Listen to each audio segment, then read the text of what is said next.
Allora, direi che possiamo iniziare. Bene. Allora saluto i consiglieri, saluto il pubblico qui in sala e anche quello che ci vede da casa. Consiglio Comunale del 28 gennaio 2016. La parola subito al segretario per l'appello. Buonasera. Botteon Adriano. Carnelos Graziano. Costa Giuseppe. Giustificato, arriva più tardi. Dare Gian Antonio. Sapete se arriva? No? Darciè Caterina. De Bastiani Alessandro. De Valier Fabio. Dus Marco. Arriva più tardi per giustificato. Fasan Bruno. Fiorin Fiorenza.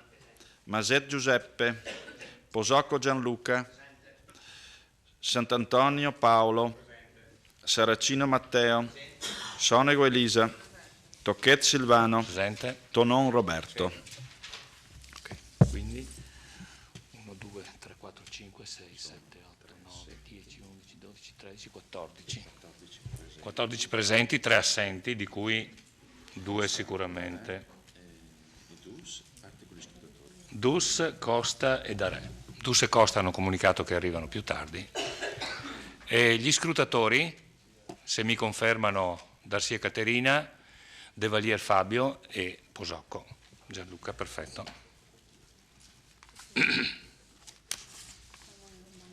Allora, possiamo dare inizio al Consiglio. C'è una domanda di attualità che quindi va posta esattamente all'inizio, ma a tale proposito io colgo l'occasione per fare così una raccomandazione, un appello, ho preso una decisione in merito alle domande di attualità. Credo che sia opportuno fare chiarezza.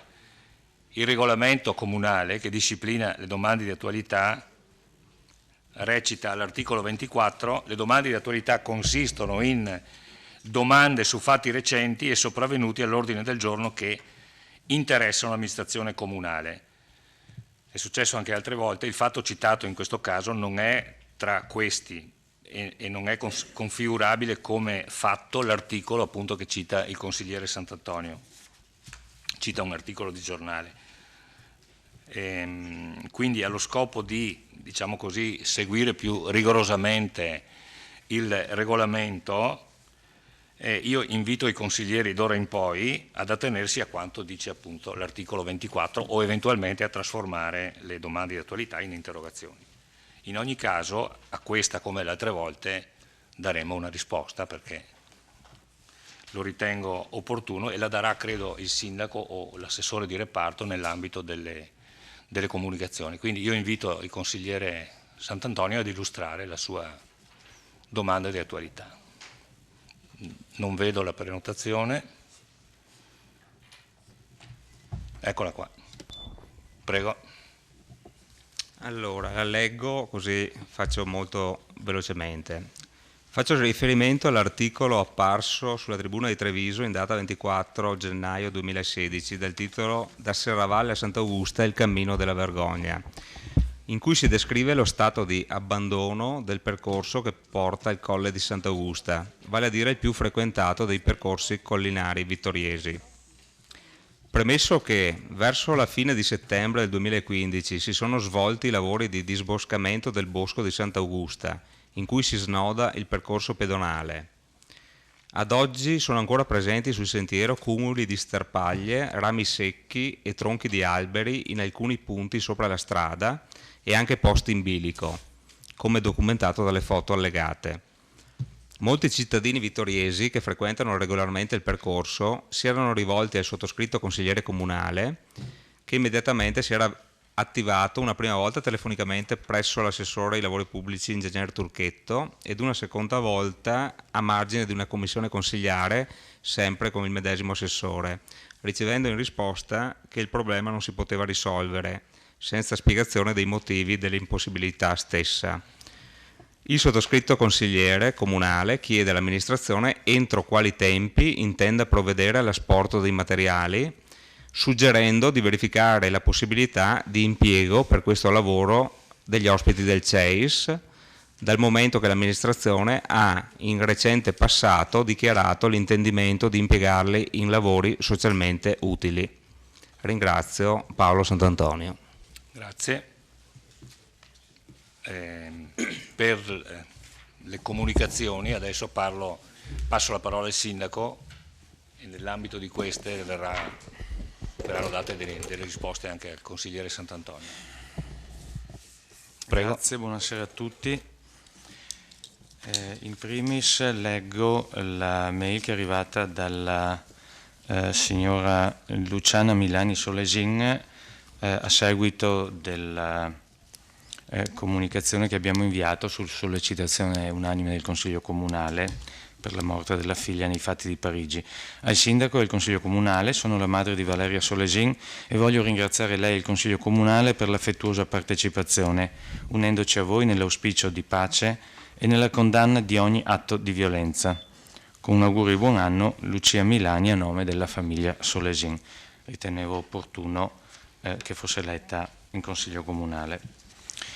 Poi comunico che nel prossimo mese di febbraio sarà convocato il Consiglio Comunale per sottoporre ai colleghi consiglieri un'ipotesi di possibili transazioni tra le parti relativamente al contenzioso su Piazza Meschio. Nel pomeriggio di ieri la Giunta ha incontrato il nuovo commissario dell'ULSS 7, il dottor Francesco Benazzi. C'è stato uno scambio di opinioni, abbiamo come amministrazione ovviamente chiesto delle garanzie, non solo per la conservazione ma per il potenziamento delle strutture sociosanitarie della nostra città, in particolar modo in riferimento all'ospedale, ragionando anche rispetto al contesto urbanistico di viabilità nel quale tali strutture si trovano. In particolare abbiamo chiesto un cofinanziamento per la nuova viabilità di accesso all'ospedale civile. Comunico poi che in data 31 dicembre si è svolta l'assemblea dell'avvitamento servizi. Ringrazio la signora Barbara Saltini che ha amministrato per anni questa nostra società e comunico che dal 1 gennaio di quest'anno il nuovo amministratore unico è il dottor Viz Roberto. Per altre comunicazioni poi passo la parola al vice sindaco, l'ingegner Turchetto. Grazie. Sì, grazie Sindaco. Comunico anch'io quello che è appunto lo stato dell'arte, diciamo, della situazione del sentiero di Sant'Augusta. Il comitato di Sant'Augusta, che ha la convenzione per la manutenzione dell'area, ha segnalato da tempo la pericolosità di alcune essenze arboree. È stato verificato appunto che ciò rispondeva al vero e quindi è stata incaricata una ditta specializzata che ha rimosso, demolito e tagliato le piante che staticamente erano in condizioni precarie. Quindi l'intervento è stato motivato da questioni di sicurezza, da primarie questioni di sicurezza segnalateci tra l'altro da appunto il comitato che si occupa della manutenzione dell'area. Tutte le ramaglie sono state posizionate lateralmente lungo il percorso. Nel frattempo alcuni cittadini hanno chiesto di poter prelevare la legna depositata ed è stato risposto in maniera affermativa a questi cittadini. Questo continuo prelievo di legname ha da un lato ridotto la quantità di legname stesso accatastato e dall'altro ha comportato anche la creazione, diciamo, di un certo disordine. Ecco, in questo periodo ci siamo come amministrazione attivati per dare appunto soluzione a tale situazione che verrà risolta nelle prossime settimane. Ecco, per quanto riguarda altre comunicazioni, comunico che hanno preso avvio i lavori di Piazza Marinai d'Italia, lavori che prevedono il rifacimento della pavimentazione superficiale, dei percorsi pedonali e un ampliamento della illuminazione pubblica. Sono lavori che vengono realizzati dal condominio e che hanno un cofinanziamento da parte del Comune appunto per la realizzazione, per la sistemazione delle aree ad uso pubblico. e sono iniziati inoltre i lavori di riqualificazione dell'area della Vittoria Alata Sud, lavori che prevedono la realizzazione del collegamento della pista ciclopedonale di via Celante con via Rizzera e via Sant'Antonio per dare continuità appunto al percorso ciclopedonale che da San Giacomo arriva quindi fino in centro città. Prevedono inoltre la realizzazione di un'area verde negli spazi circostanti e la valorizzazione luminosa del monumento della Vittoria Alata in analogia con quanto fatto appunto nella zona nord della città. Per altre comunicazioni passo la parola all'assessore, la collega Barbara Denardi. Grazie. Buonasera a tutti. Il Comune di Vittorio Veneto, anche in omaggio allo spirito espresso dalla mozione presentata dal consigliere Dus e approvata nel Consiglio Comunale del 6 ottobre 2015, ha deciso di aderire al Sistema Nazionale di Protezione Richiedenti Asilo e Rifugiati, cosiddetto SPRAR, attraverso cui lo Stato partecipa ai più ampi sistemi europei e internazionali di protezione ai rifugiati e richiedenti asilo. Considerata la già massiccia presenza di richiedenti asilo nel territorio comunale vittoriese, si è deciso di aderire comunque allo SPRAR esclusivamente dopo aver ottenuto la rassicurazione del Ministero dell'Interno, attraverso l'ANCI del Veneto, di aver dato indicazione alle prefetture di non aprire altre strutture di accoglienza laddove il comune aderisca alla rete SPRAR e che nel caso in cui sul territorio di un comune siano già presenti strutture di accoglienza straordinaria, i posti attivati in SPRAR andranno a ridurre e gradualmente sostituire quelli di accoglienza straordinaria. In caso contrario, infatti, come già detto, l'adesione al bando SPRAR si sarebbe rivelata un boomerang per quei comuni che, come il nostro in particolare, vedono già una rilevante presenza di richiedenti asilo nell'ipotesi in cui non tutti i comuni della provincia, come appare oggi più che probabile, aderiscano al bando. Nessun posto in più, quindi, ma solo una diversa distribuzione di quelli già esistenti. Il meccanismo di accoglienza attuale, in buona parte frutto dell'emergenza, distribuisce i richiedenti asilo nel territorio secondo criteri che non sempre trovano l'intesa della comunità locale e nella nostra area, l'ultimo esempio più recente, è quello relativo al previsto arrivo di 80 richiedenti asilo presso il complesso Il Borgo a Cison. La logica della rete SPRAR è quella di assicurare un periodo durante il quale i migranti possano non solo ottenere un alloggio, ma anche alcuni servizi che ne favoriscano la progressiva integrazione e autonomia. Il sistema funziona secondo il principio della collaborazione volontaria da parte degli enti locali, che possono così riappropriarsi, almeno in parte, di una funzione di gestione e controllo del fenomeno nei propri territori. Il Comune di Vittorio Veneto, in qualità di capofila di una rete che comprende anche i comuni di Cappellamaggiore e Fregona, proporrà richiesta di accesso alle risorse dello Stato previste dal Fondo Nazionale per le politiche e i servizi dell'asilo, proponendo un progetto per la organizzazione e gestione dei vari servizi di accoglienza dei richiedenti asilo e titolari di protezione internazionale per 25 persone.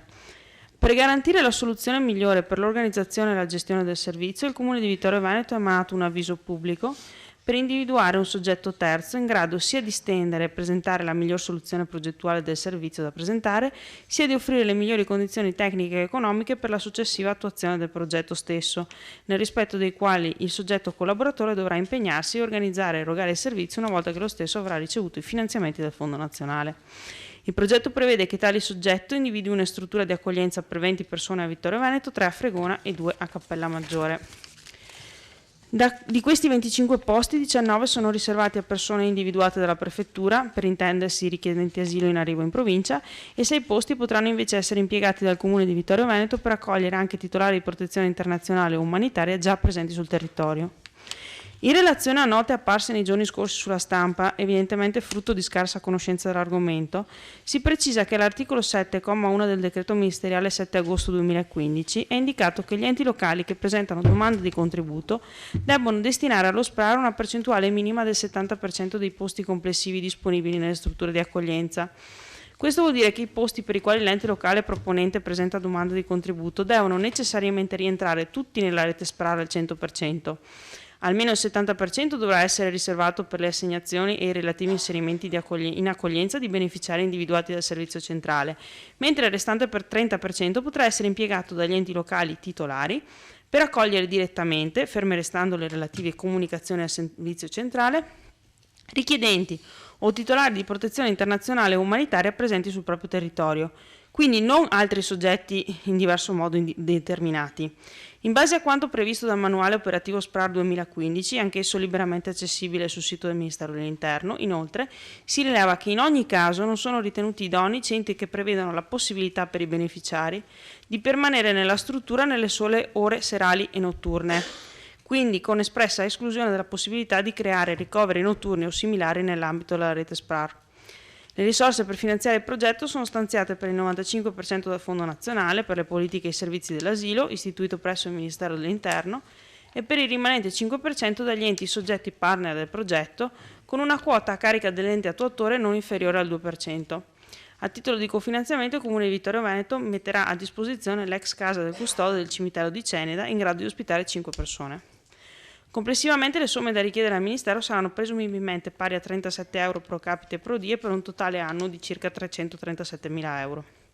Le offerte dovranno arrivare all'ufficio protocollo del Comune di Vittorio entro non oltre il giorno 8 febbraio 2016.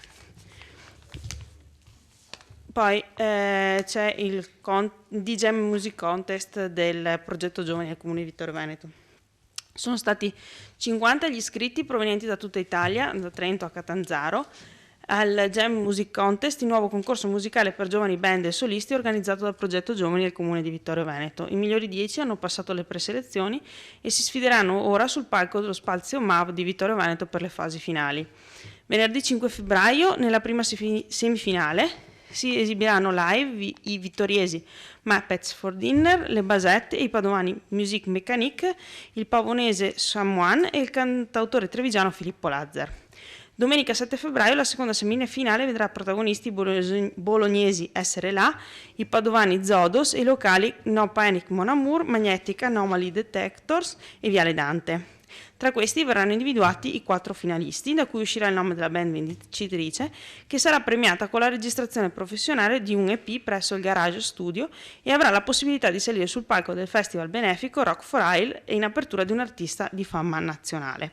Questo concorso musicale ha visto i giovani dello Spazio Musica del Centro Criciúma, ideatori e protagonisti attivi in tutte le fasi organizzative e preparatorie, dalla stesura del bando fino alle selezioni. Esso rappresenta non solo un modo per vivere la musica come momento di aggregazione, ma come stimolo per il talento dei nostri ragazzi. Vittorio Veneto si conferma in questo senso terreno fertile per la musica giovanile e per le iniziative che ne valorizzano anche la componente più sociale. Ovviamente ringraziamo anche i vari sponsor che hanno reso possibile la realizzazione anche dal punto di vista economico di questa iniziativa, oltre a ringraziare i ragazzi stessi. Per quanto riguarda l'Informa Giovani, parte in questi giorni una nuova iniziativa, il Giovedì dell'Informa Giovani. Informazioni e strumenti per lavorare, studiare e crescere, che è la nuova iniziativa dell'Informa Giovani di Vittorio Veneto, volta proprio a fornire ai giovani informazioni e strumenti per le scelte di vita che si accingono a fare. Lavoro, studio, mobilità internazionale sono le tematiche su cui quotidianamente il Servizio di Piazza del Popolo offre consulenza. 3 sono gli argomenti trattati: il curriculum vitae, l'11 febbraio, il 17 marzo e il 14 di aprile, Eurodesk, quindi le opportunità per la mobilità internazionale, 18 febbraio, 24 marzo e 21 aprile, e Università e istruzioni per l'uso il 25 febbraio e il 31 marzo. Ovviamente le informazioni si possono trovare agevolmente presso l'Informa Giovani. Vi è poi la rassegna acustica senza corrente, che è nata nel 2008 all'interno del progetto Spazio Musica del Comune e del progetto Giovani del Comune, e che tuttora continua a essere, benché guidata dall'associazione Sinago ora, continua a essere fortemente legata allo Spazio Giovani del Comune di Vittorio Veneto. Quest'anno la particolarità della rassegna, che si chiude il 25 marzo, è che per la prima volta al concerto finale della rassegna ci sarà insomma la presenza di un incontro preparatorio, Cancro non mi fai più paura, in cui una ragazza, Agnese, parlerà della propria lotta personale contro il cancro, nel particolare una leucemia, e che è riuscita a vincere, e che insieme a un medico di Castelfranco, un oncologo, affronterà il tema appunto della malattia, per dare a chi è nelle sue stesse condizioni speranza e dimostrare che c'è la possibilità di guarire. Poi un'iniziativa presso il Museo della Battaglia. Il corso di geopolitica è un'iniziativa organizzata dall'Associazione Istoria, gruppo studi storici e sociali di Pordenone, col patrocinio dell'Università di Udine e della prestigiosa rivista Limes, che quest'anno taglierà il traguardo della 20ª edizione. Il corso consiste in una serie di conferenze di approfondimento su temi storici di attualità internazionale, con interventi di autorevoli relatori provenienti dal mondo accademico e della ricerca che normalmente da sempre si svolgono esclusivamente a Pordenone.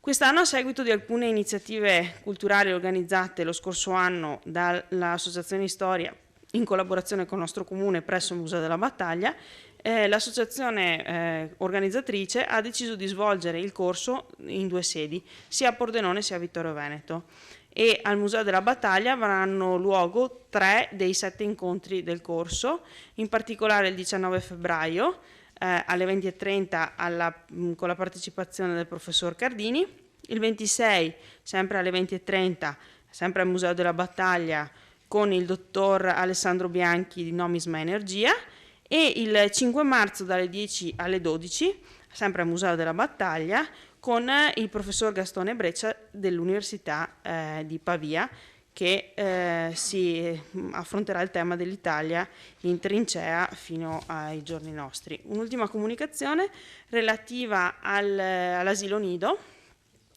Ogni 2 anni viene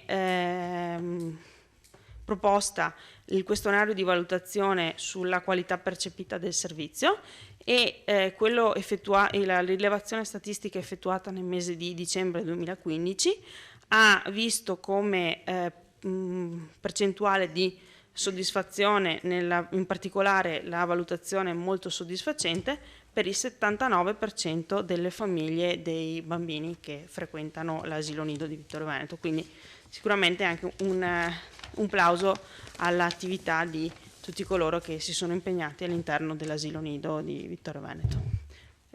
Passo la parola per il resto all'assessore Napoli. Eccoci qua. Allora, anch'io due comunicazioni legate, come dire, più a questioni, chiamiamole terra-terra.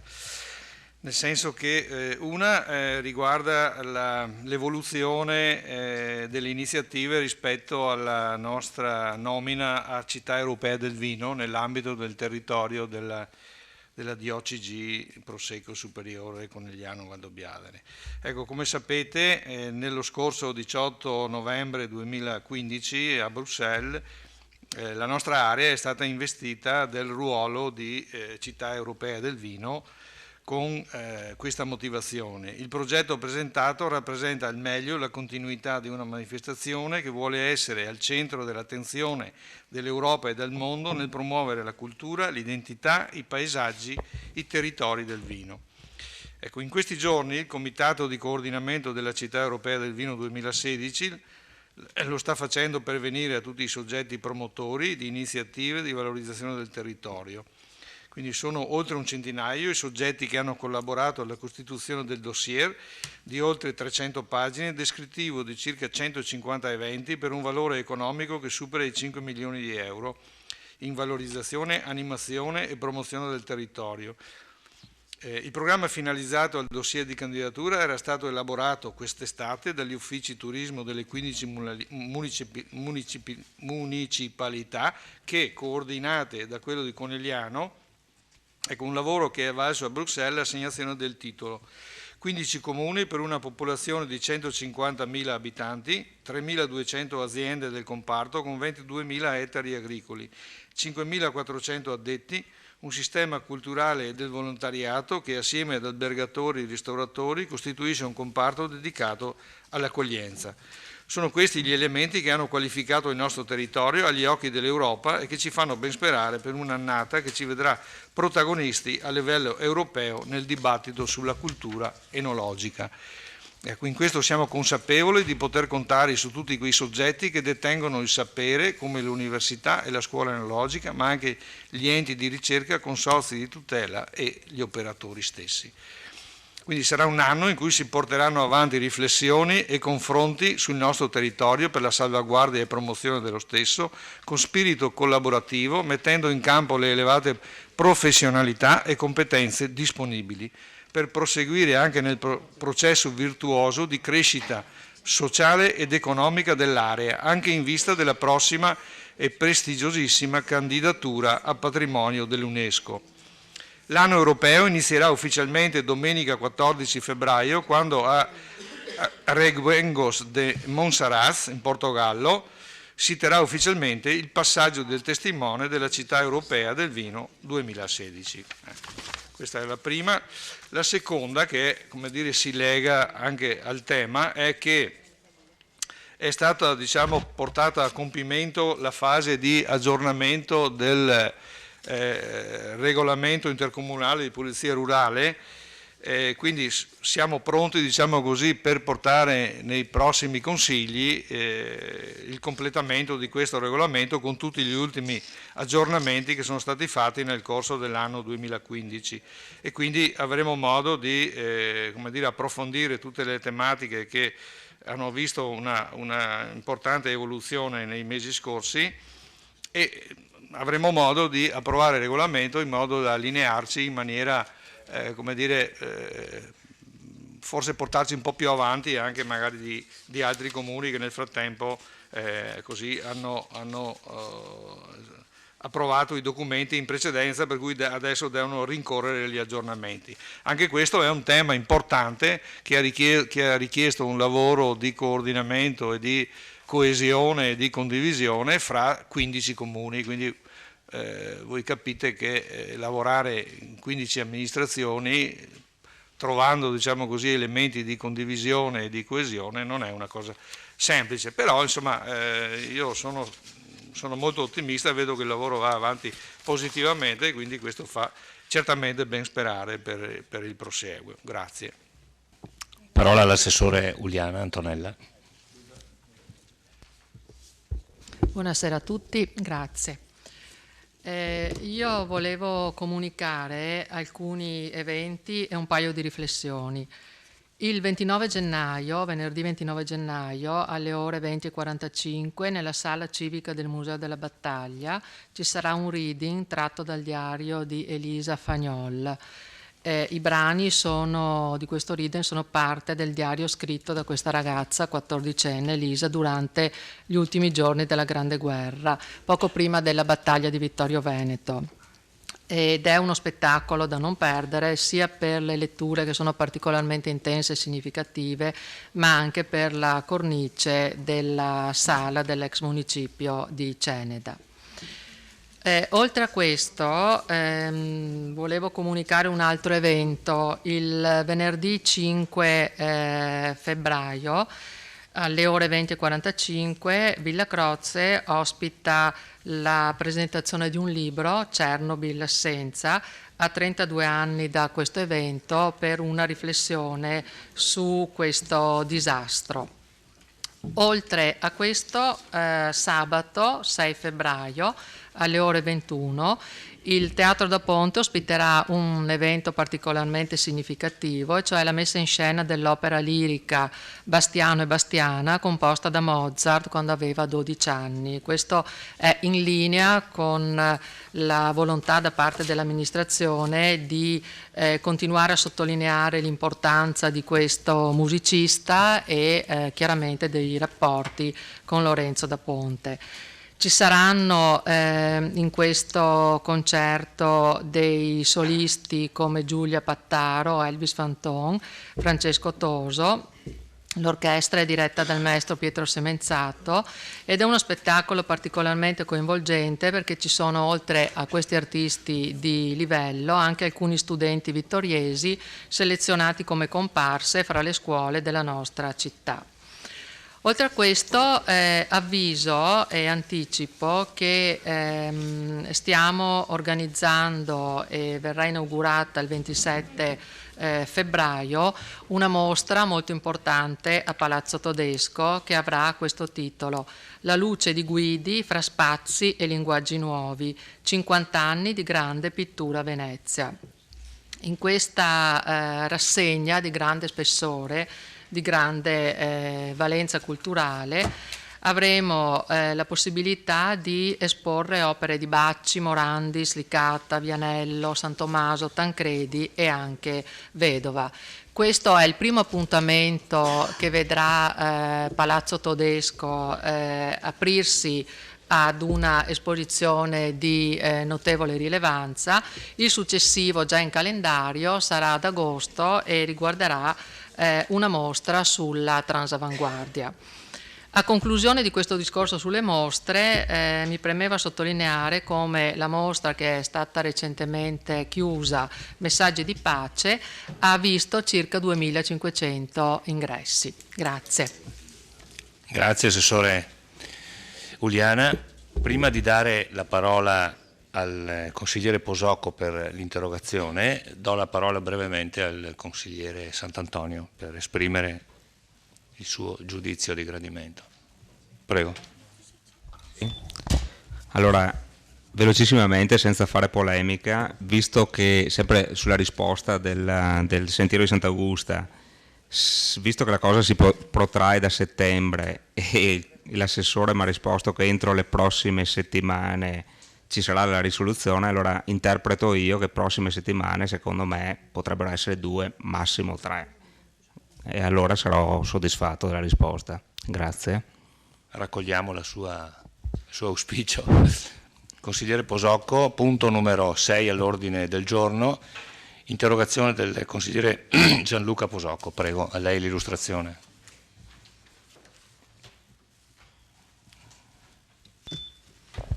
Grazie Presidente, buonasera a tutti.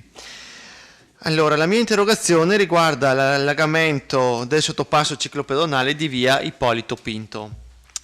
In data 12 gennaio alcuni residenti di via Mascagni mi hanno contattato per segnalare che il sottopasso di via Pinto era bloccato da circa mezzo metro d'acqua.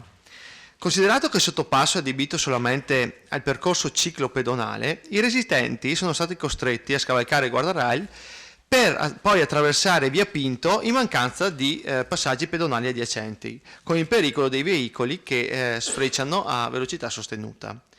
Considerato che nelle 3 giornate antecedenti al 12 gennaio sono stati registrati solamente 37 mm di pioggia e che questi fenomeni piovosi sono avvenuti dopo un lungo periodo di siccità, con la presente desidero interrogare la Giunta su quali cause possano aver determinato un allagamento di tale proporzioni del sottopasso di via Pinto e come mai i tempi di ripristino dell'attraversamento ciclopedonale si sia prolungato per alcune giornate.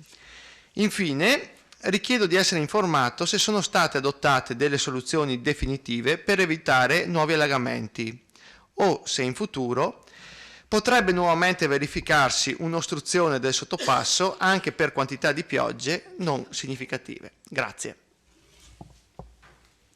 Assessore, prego. Sì, grazie.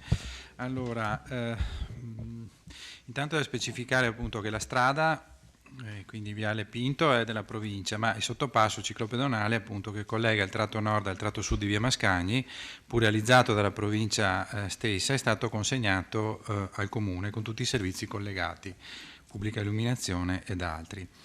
Tutte le apparecchiature erano state collaudate. In fase di realizzazione della strada sono state installate 2 pompe di sollevamento per smaltire le acque di prima pioggia che defluiscono sul pavimento posto ovviamente sotto il livello di campagna. Venendo al fatto da lei citato, la polizia locale già sabato 2 gennaio aveva segnalato la presenza di acqua nel sottopasso. Lo stesso giorno il responsabile dell'ufficio strade ha effettuato un sopralluogo di verifica riscontrando che pur in presenza di fornitura elettrica regolare le pompe di sollevamento non entravano in funzione.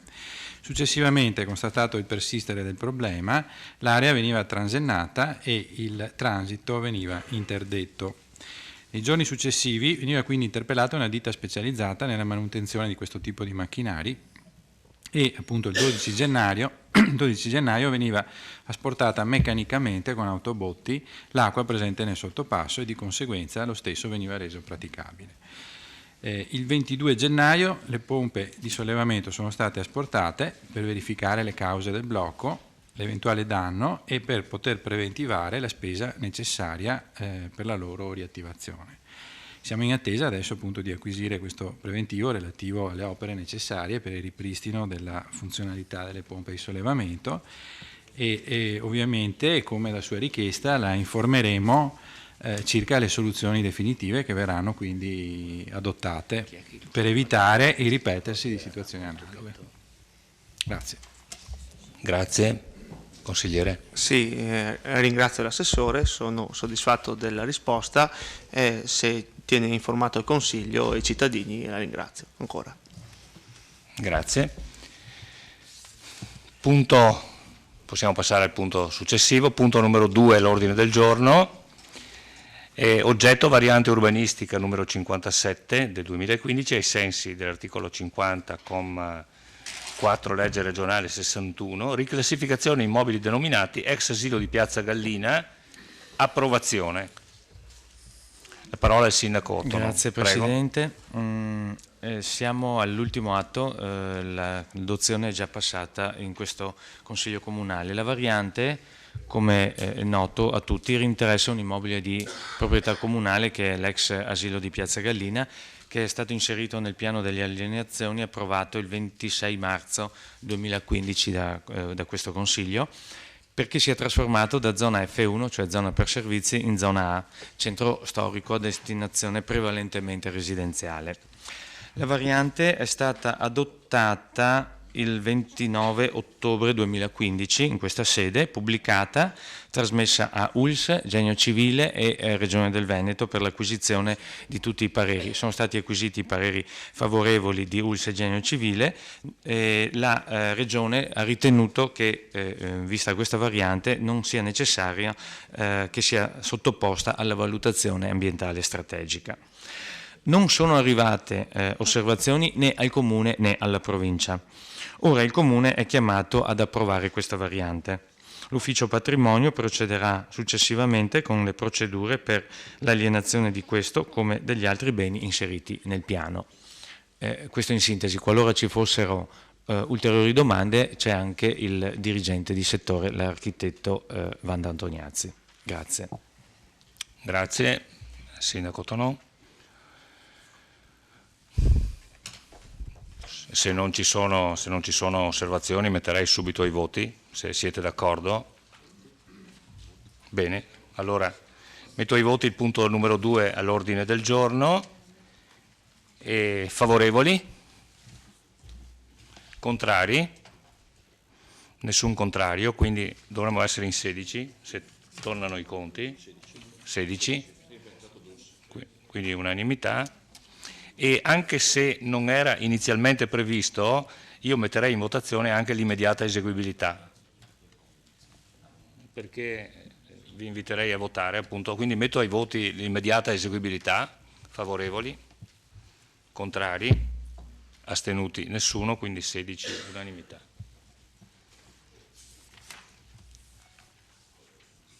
Un attimo. C'è lo slide, se no non vedono gli indegni. Sì, ecco, infatti, allora speriamo che non ci sia nessun problema all'attivazione, come c'è stato oggi pomeriggio, l'attivazione del sistema video. Allora, punto numero 3. Sì, noi ci spostiamo. Punto numero 3 all'ordine del giorno, istanza di concessione di emblemi araldici. Naturalmente, Assessore Denardi.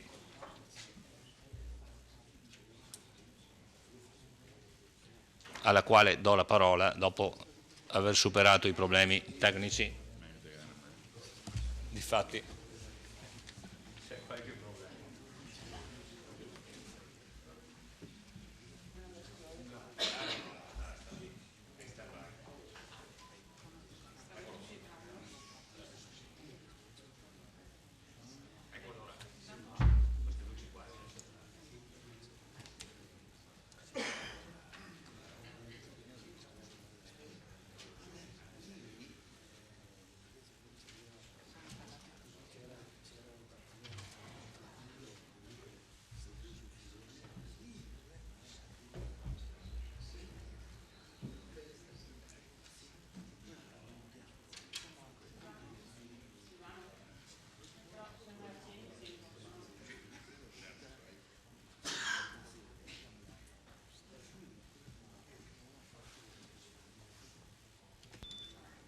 Chiedo scusa per le spalle, ma se no non riusciamo a farveli vedere. Con l'atto che è posto in votazione questa sera si dà formalmente avvio al procedimento per il riconoscimento ufficiale da parte della Presidenza della Repubblica e del Presidente del Consiglio dei Ministri dello stemma, del gonfalone e della bandiera della città di Vittorio Veneto. Di questi tre simboli, infatti, solo lo stemma è a oggi stato oggetto di concessione ufficiale nel 1872 e è quindi considerato storico e pertanto non è modificabile, ma gli ornamenti esterni devono essere corretti perché sono ormai superati. Allora, vedete da un lato dove c'è la campitura giallina lo stemma originale concesso appunto nel 1872 al comune e invece dall'altra parte, sulla parte bianca, una nuova struttura che avrebbe il nostro stemma, in particolare la correzione della corona, che è quella di città, perché quella precedente non ha mai avuto consacrazione regolamentare dalla consulta araldica, la sostituzione del fiocco rosso, che è tipico del periodo monarchico e quindi va sostituita col fiocco tricolore della Repubblica Italiana, e con l'occasione si chiederà anche la concessione e la ratifica della presenza del nostro motto Victoria Nobis Vita, che ovviamente nel 1872 non era in uso e che continuiamo in molti atti ufficiali a utilizzare, benché non sia appunto previsto da nessuna parte. Per quanto riguarda il gonfalone, anch'esso è sempre stato usato di fatto, ma non è mai stato né codificato né è stata richiesta la concessione ufficiale. Tra l'altro contiene, nella versione che vedete normalmente, delle difformità rispetto alle regole ufficiali. Questa sarà la versione che corretta verrà successivamente inserita. E per quanto riguarda la bandiera vale lo stesso discorso, anche quella non è mai stata codificata e vedrà questa formulazione sostanzialmente analoga a quella che c'è ad oggi. Questo intervento, che l'amministrazione comunale ha voluto promuovere in occasione del prossimo 150° anniversario della nascita della città, avviene in collaborazione con Michele Fiaschi di San Miniato, che curerà la richiesta presso l'ufficio araldico della Presidenza del Consiglio dei Ministri, e Rosaria De Biasio di Susegana, che ha realizzato i bozzetti che vedete questa sera e che verranno sottoposti all'approvazione del medesimo ufficio. Ai due esperti di araldica, che stanno offrendo la loro opera gratuitamente per il Comune di Vittorio Veneto, va ovviamente il sentito ringraziamento di questa amministrazione.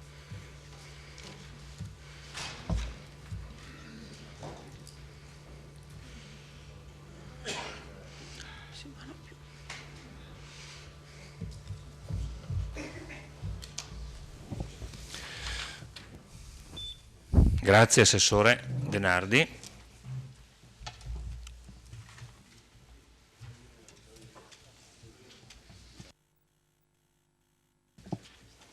Se ci sono domande o richieste particolari.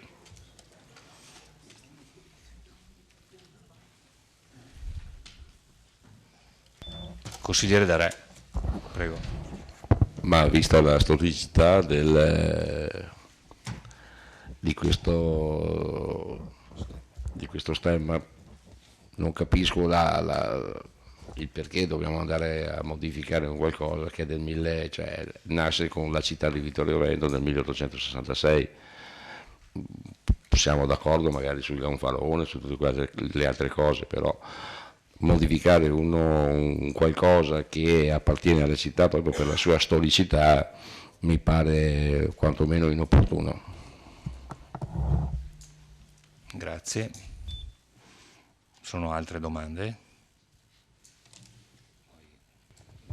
Lo stemma rimane inalterato anche perché non è modificabile. Lo stemma, infatti, lo scudo con le 4 campiture rosse, blu e la croce bianca, anzi rectius argento, perché in araldica bianco e argento sono la stessa cosa, all'interno, per cui lo stemma della città di Vittorio Veneto non vede modifiche. Quello che vede modifiche sono gli elementi accessori esterni allo stemma che vanno corretti perché sono sbagliati, non per altro.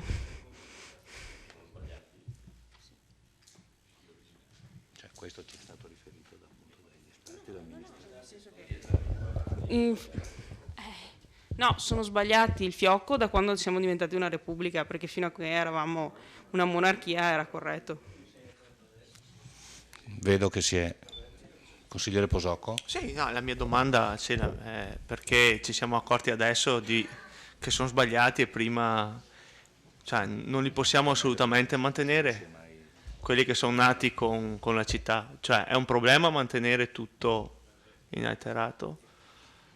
Cioè, dobbiamo cambiarli per forza, e questa è la mia domanda. Si verifica la questione per cui ogni volta di fatto si dovrebbe utilizzare ad esempio il fiocco tricolore, però esiste anche la versione col fiocco rosso. Se noi guardiamo il gonfalone, ad esempio utilizza il fiocco rosso, le fasce del sindaco che vengono utilizzate usano il fiocco tricolore, perché c'è appunto questa discrepanza tra quello che è stato attribuito in passato e quello che dovrebbe essere utilizzato adesso.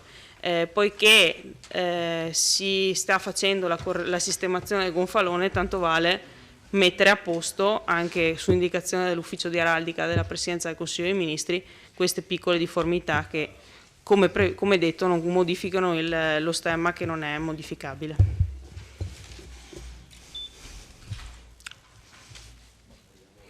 Io metterei ai voti sinceramente, se non ci sono altre richieste da parte vostra.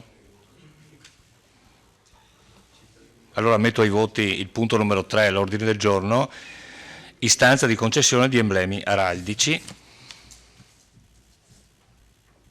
Favorevoli? Contrari? Astenuti? Nessuno, quindi 5 contrari, 11 favorevoli. Giusto? Tornano i conti. Nessuno astenuto. E metto contrari, nessuno, pardon, 5 contrari, Posocco, Fasan, Darè, Maset e Sant'Antonio. Metto in votazione la immediata eseguibilità. Favorevoli? Contrari? Nessun astenuto, 5 contrari, 11 favorevoli.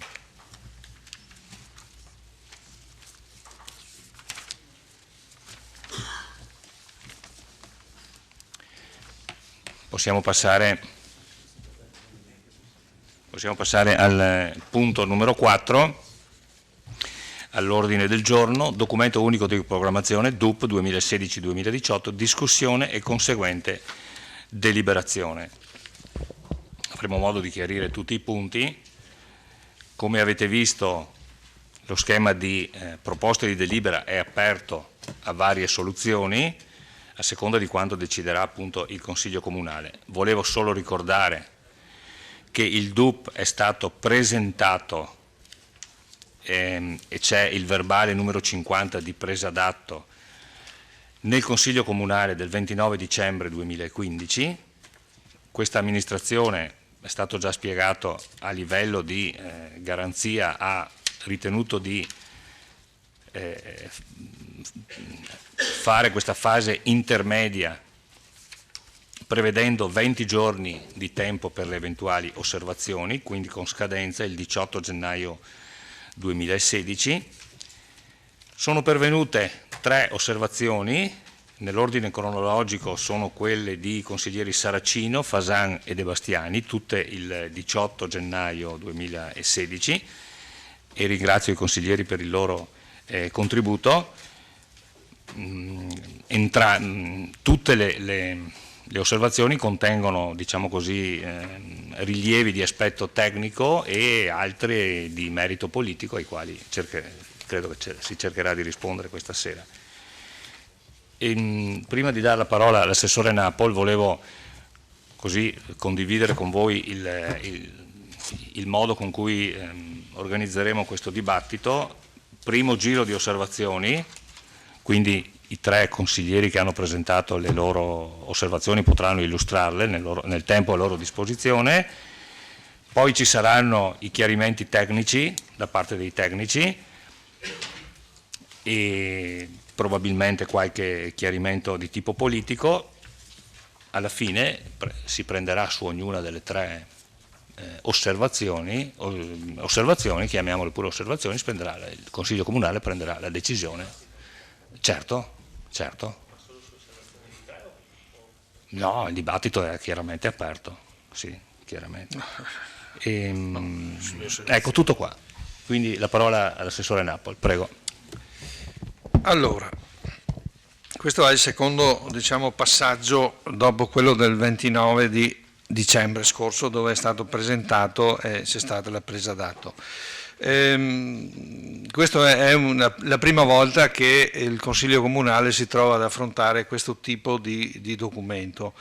È stato un po' difficoltoso il suo approntamento nella fase che ha visto impegnati gli uffici, la Giunta in un lavoro importante di raccordo fra tutte le istanze, tutte le esigenze e tutte le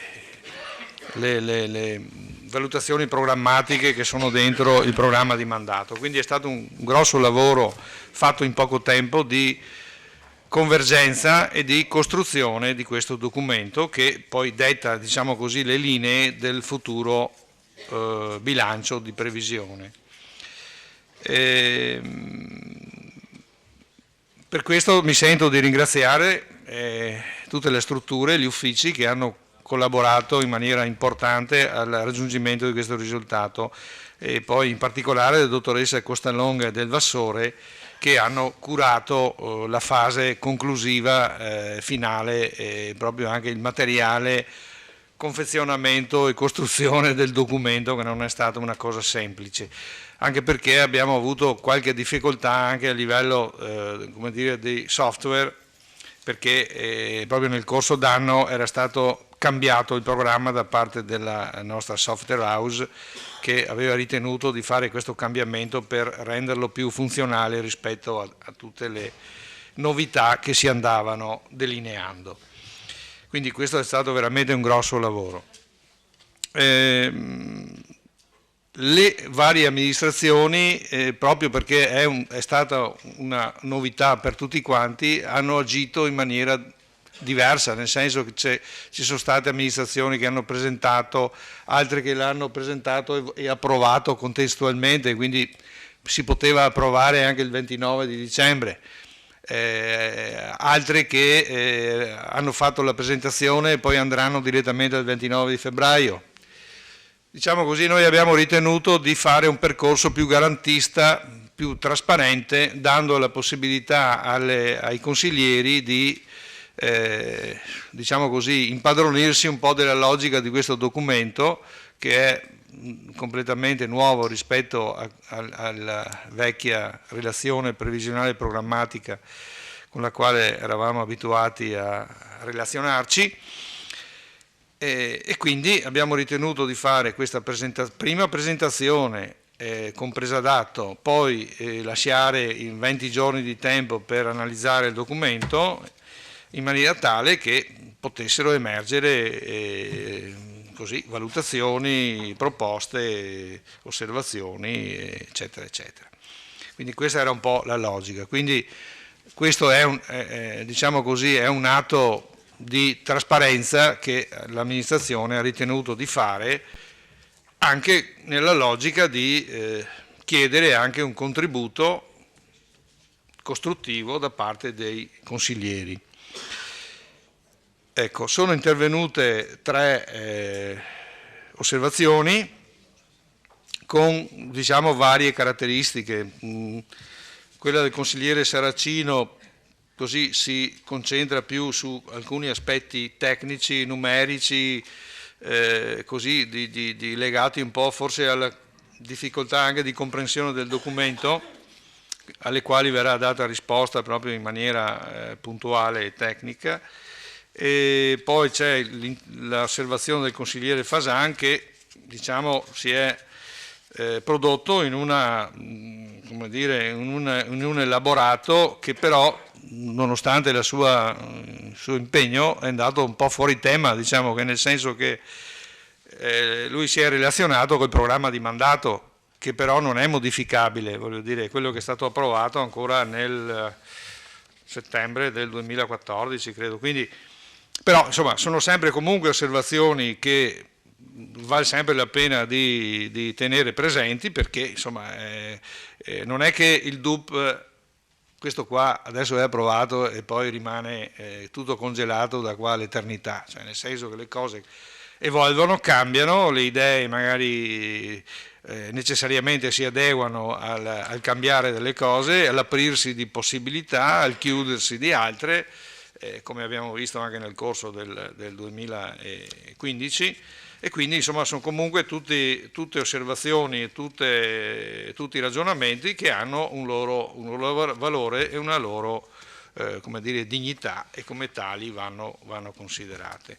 Lo stesso vale per l'osservazione del consigliere De Bastiani, che fa alcuni rilievi, diciamo così, di natura tecnica e alcuni di natura più strettamente politica, e anche questi saranno, come dire, oggetto di dibattito, di confronto e di valutazione. Quindi io mi fermo qui, credo che di avere tratteggiato in maniera sufficientemente chiara lo spirito con il quale noi abbiamo affrontato questo documento nuovo, che era nuovo anche per noi, lo è ancora, e come dire, con questo spirito ci proseguiamo il cammino che ci porterà al bilancio di previsione 2016. Ecco, grazie.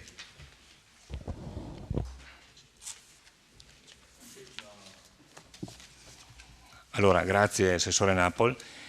Mi preme di fare una precisazione, è emerso prima in conferenza dei capigruppo, è legittimo che questa sera chiunque possa fare altri tipi di domande e di osservazioni, perché fa parte del dibattito, però lo spirito con cui è stato impostato tutto l'iter, i 20 giorni di tempo e questo tempo per esaminare le osservazioni, alcune erano anche non facilmente rispondibili, alle quali alcuni punti non erano facilmente rispondibili, è chiaro che se questa sera vengono sollevati problemi di semplice risposta, si darà chiaramente risposta, però capite che sarà fatto tutto nei limiti del possibile, insomma, ecco. In ogni caso credo che tutto possa essere preso in considerazione, ma ecco, i 20 giorni di tempo avevano questo significato. Adesso io apro il dibattito e quindi, come dicevo, nel primo giro di osservazioni vi sarà anche, se lo ritenete, la presentazione da parte dei presentatori delle osservazioni, e poi si cercherà di dare risposta. Quindi apro il dibattito sicuramente.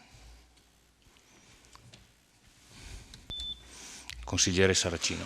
Sì, buonasera a tutti, e mi preme esporvi le umili, diciamo tra virgolette, osservazioni che abbiamo fatto io e i gruppi che rappresento.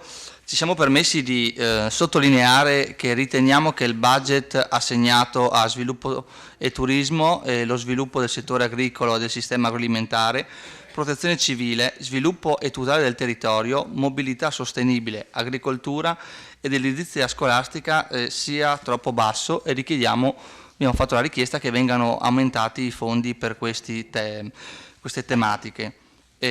Dopodiché abbiamo fatto una serie di richieste di approfondimenti tecnico-politici che vado ad elencare. Cioè, ad esempio, si vede, analizzando il DUP, che si parla di gestione del teatro da ponte, c'è una cifra di 17.000 euro, e noi volevamo chiedere se si vanno ad aggiungere a quelli dati tramite bando alla ditta esterna che è recentemente cambiata per la gestione.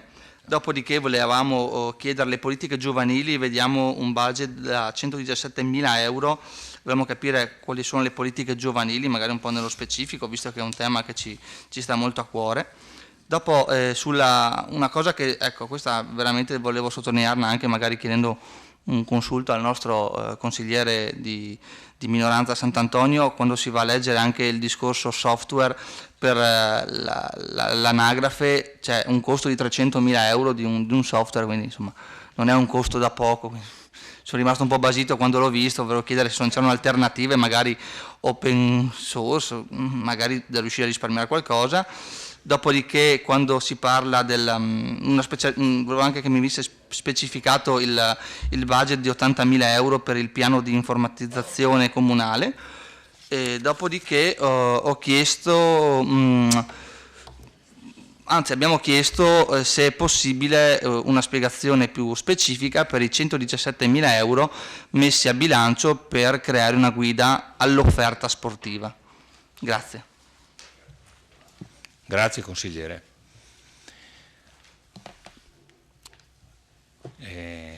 Invito, benissimo, consigliere Fasan, a lei la parola. Grazie Presidente, io non so se sono andato fuori tema. Io avevo interpretato questo contributo come quasi come fossi un consigliere di maggioranza. Ho espresso le mie idee su quello che stavo leggendo e in base alle mie conoscenze mi sono espresso. La cosa è andata anche un po' per le lunghe, direi, perché su 13 pagine dopo 13 mi sono reso, perché su 216. Però do lettura di quello che ho scritto o faccio un sunto? No, Fasan, se dà lettura andiamo fuori del tempo. No, però direi che io ho letto le sue osservazioni, sono proprio di carattere... Sono alcune osservazioni, in alcuni casi si dichiara d'accordo, cerchi di riassumere un attimo, credo che sia la cosa più opportuna. Allora guardi, io ho fatto un piccolo assunto, se permette io invece di entrare nel merito dico le 3 cose che ho scritto nel sunto. Sì, penso che sia opportuno. E poi c'è anche quella mia richiesta. Sì, giustamente. Quella mia richiesta le osservazioni, consigliere Fasan, è giusto che lei legga il riassunto perché le considerazioni sono agli atti, quindi si danno per lette, quindi proceda pure. Perché sennò dovrei tediare tutti quanti qui dentro. Allora, il documento unico programmatico è uno strumento amministrativo che il Consiglio Comunale voterà come atto obbligatorio della programmazione e nella stesura di bilanci 2016, 17 e 18. Non c'è alcun dubbio che l'amministrazione possiede i numeri perché sia votato in Consiglio.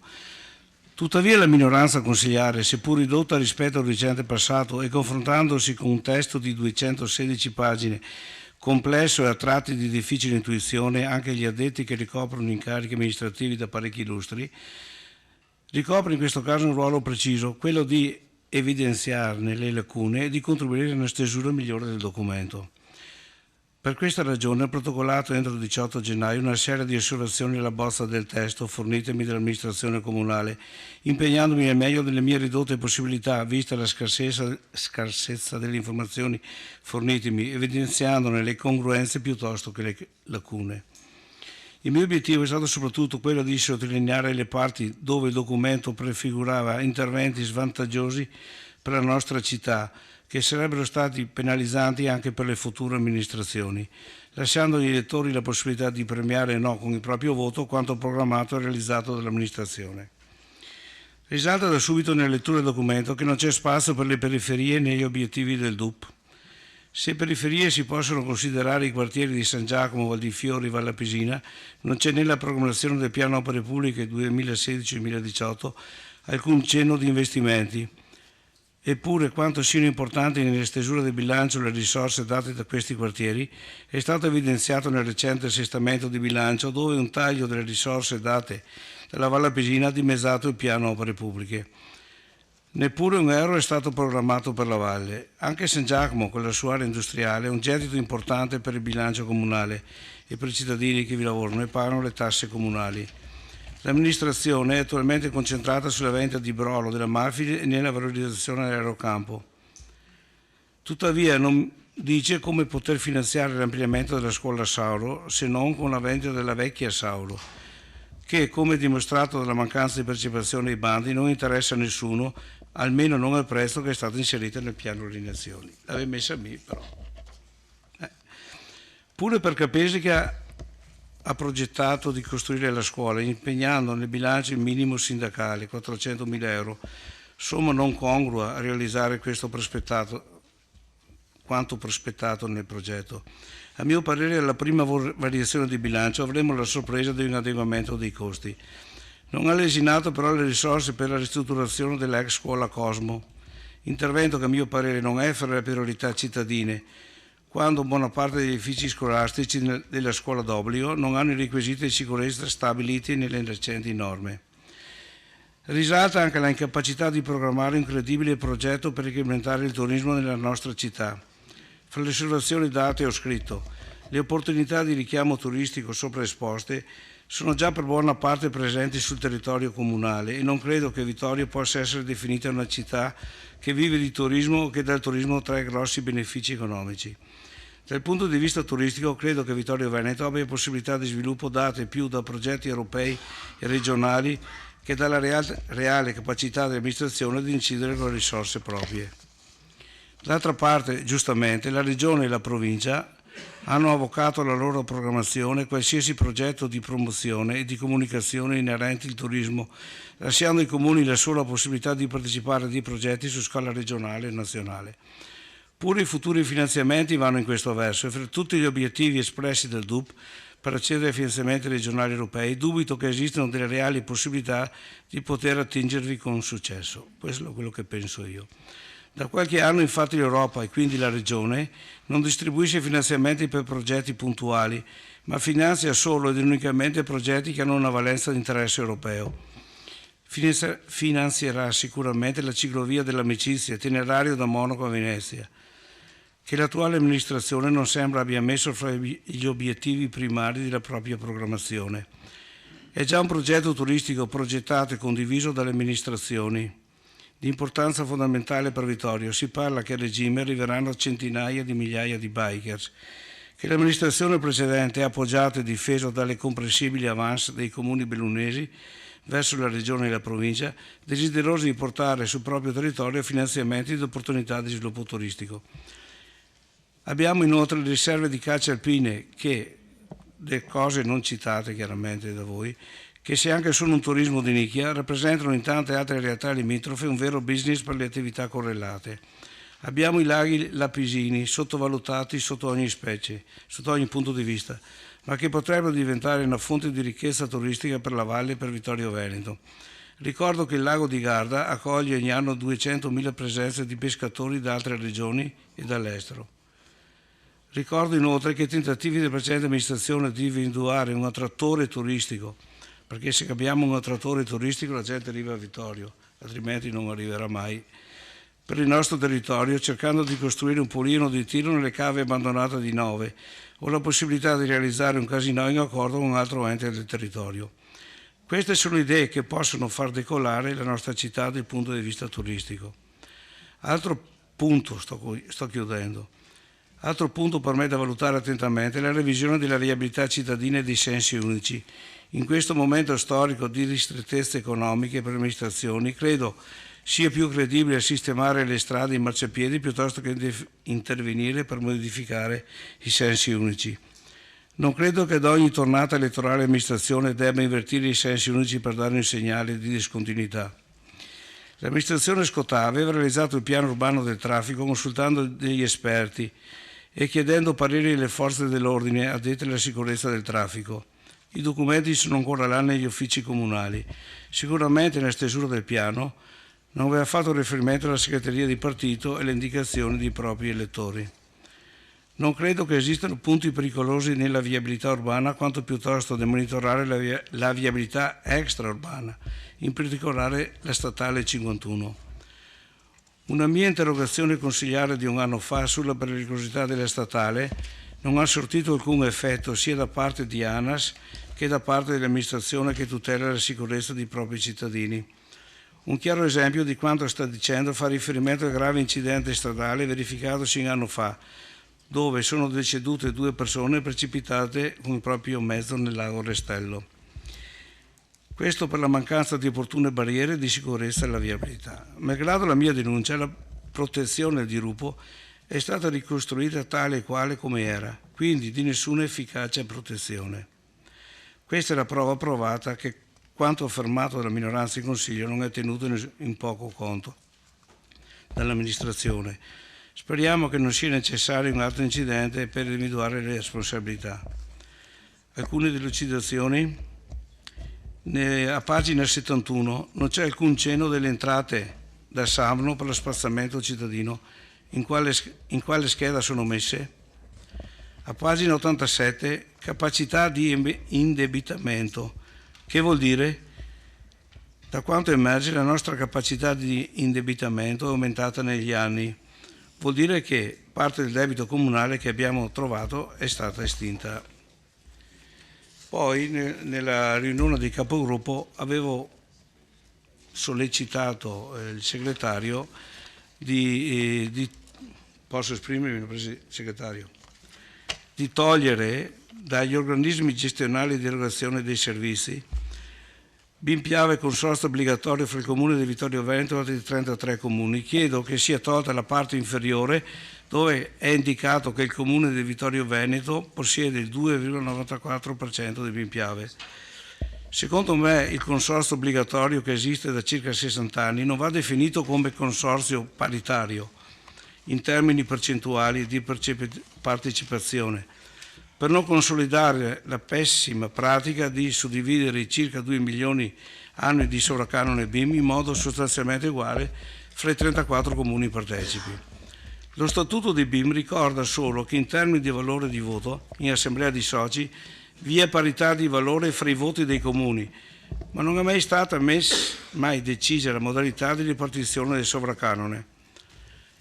Il BIM Piave è composto da 120 comuni suddivisi fra i BIM delle singole province Belluno, Trento, Bolzano, Vicenza, Treviso, Venezia e Pordenone.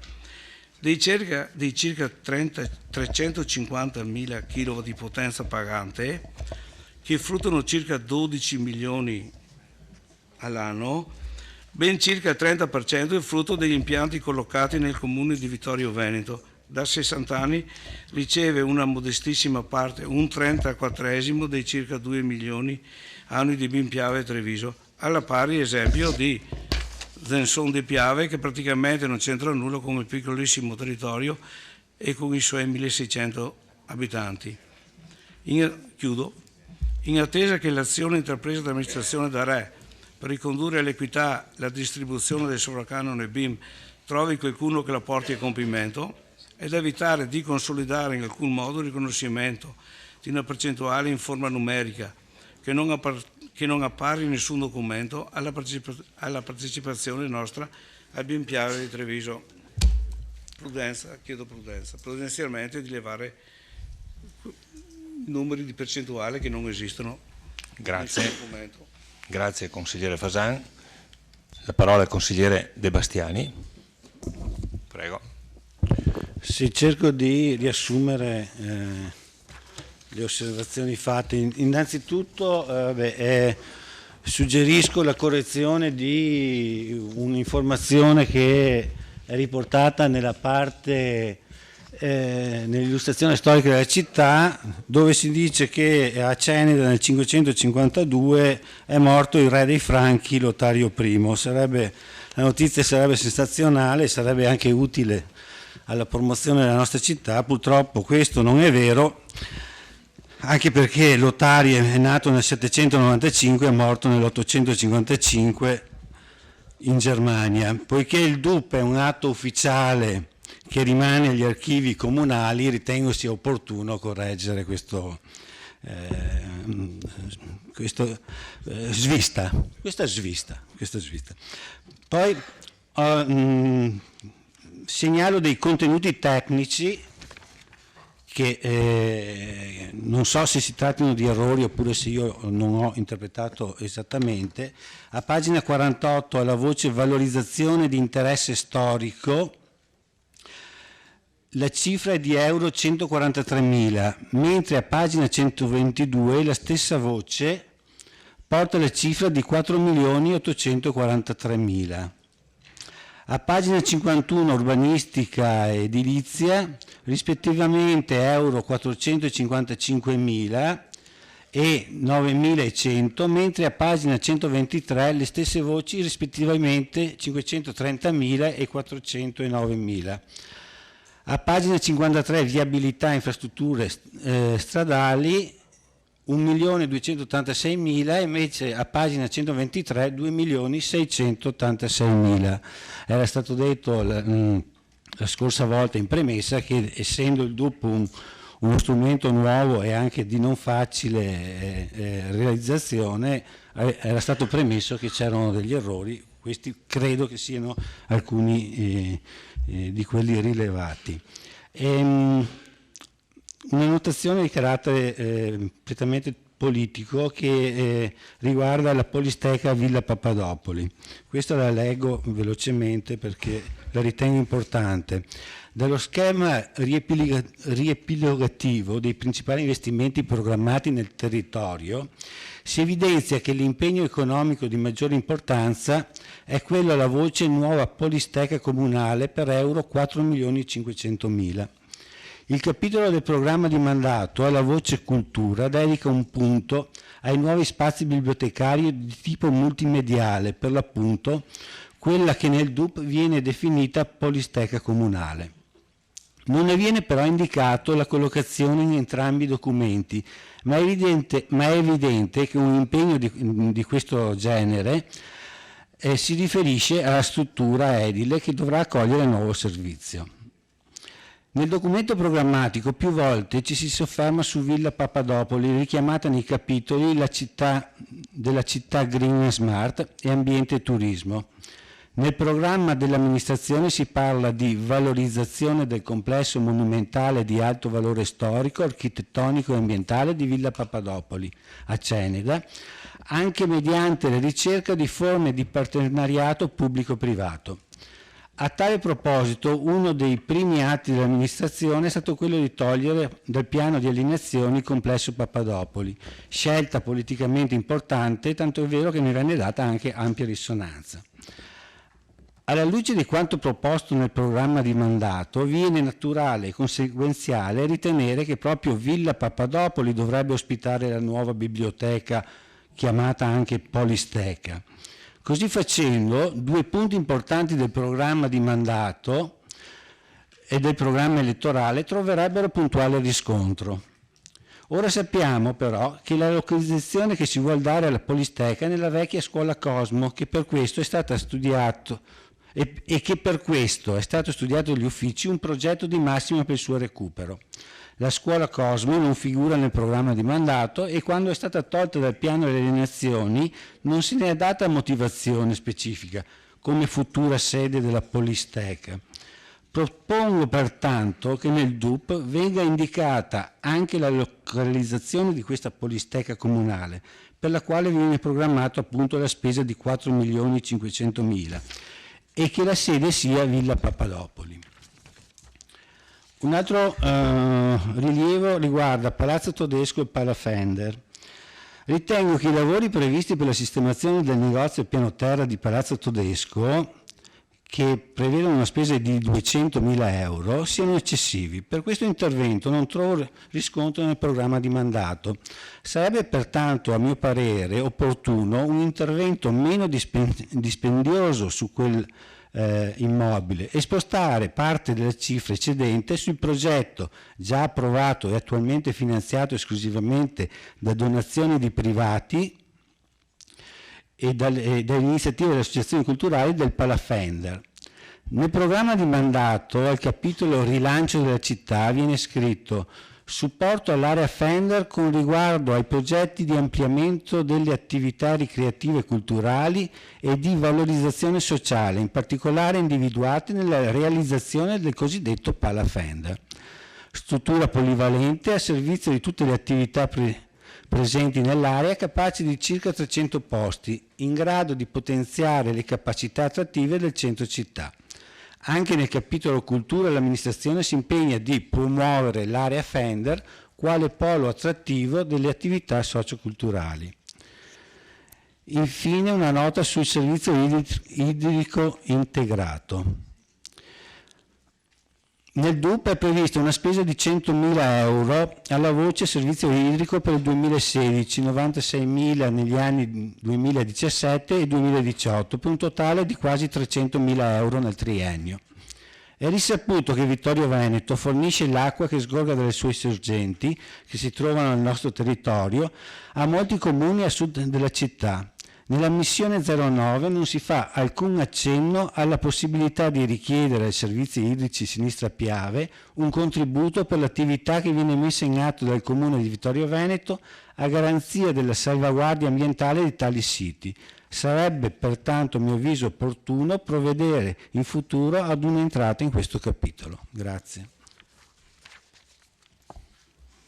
Grazie consigliere.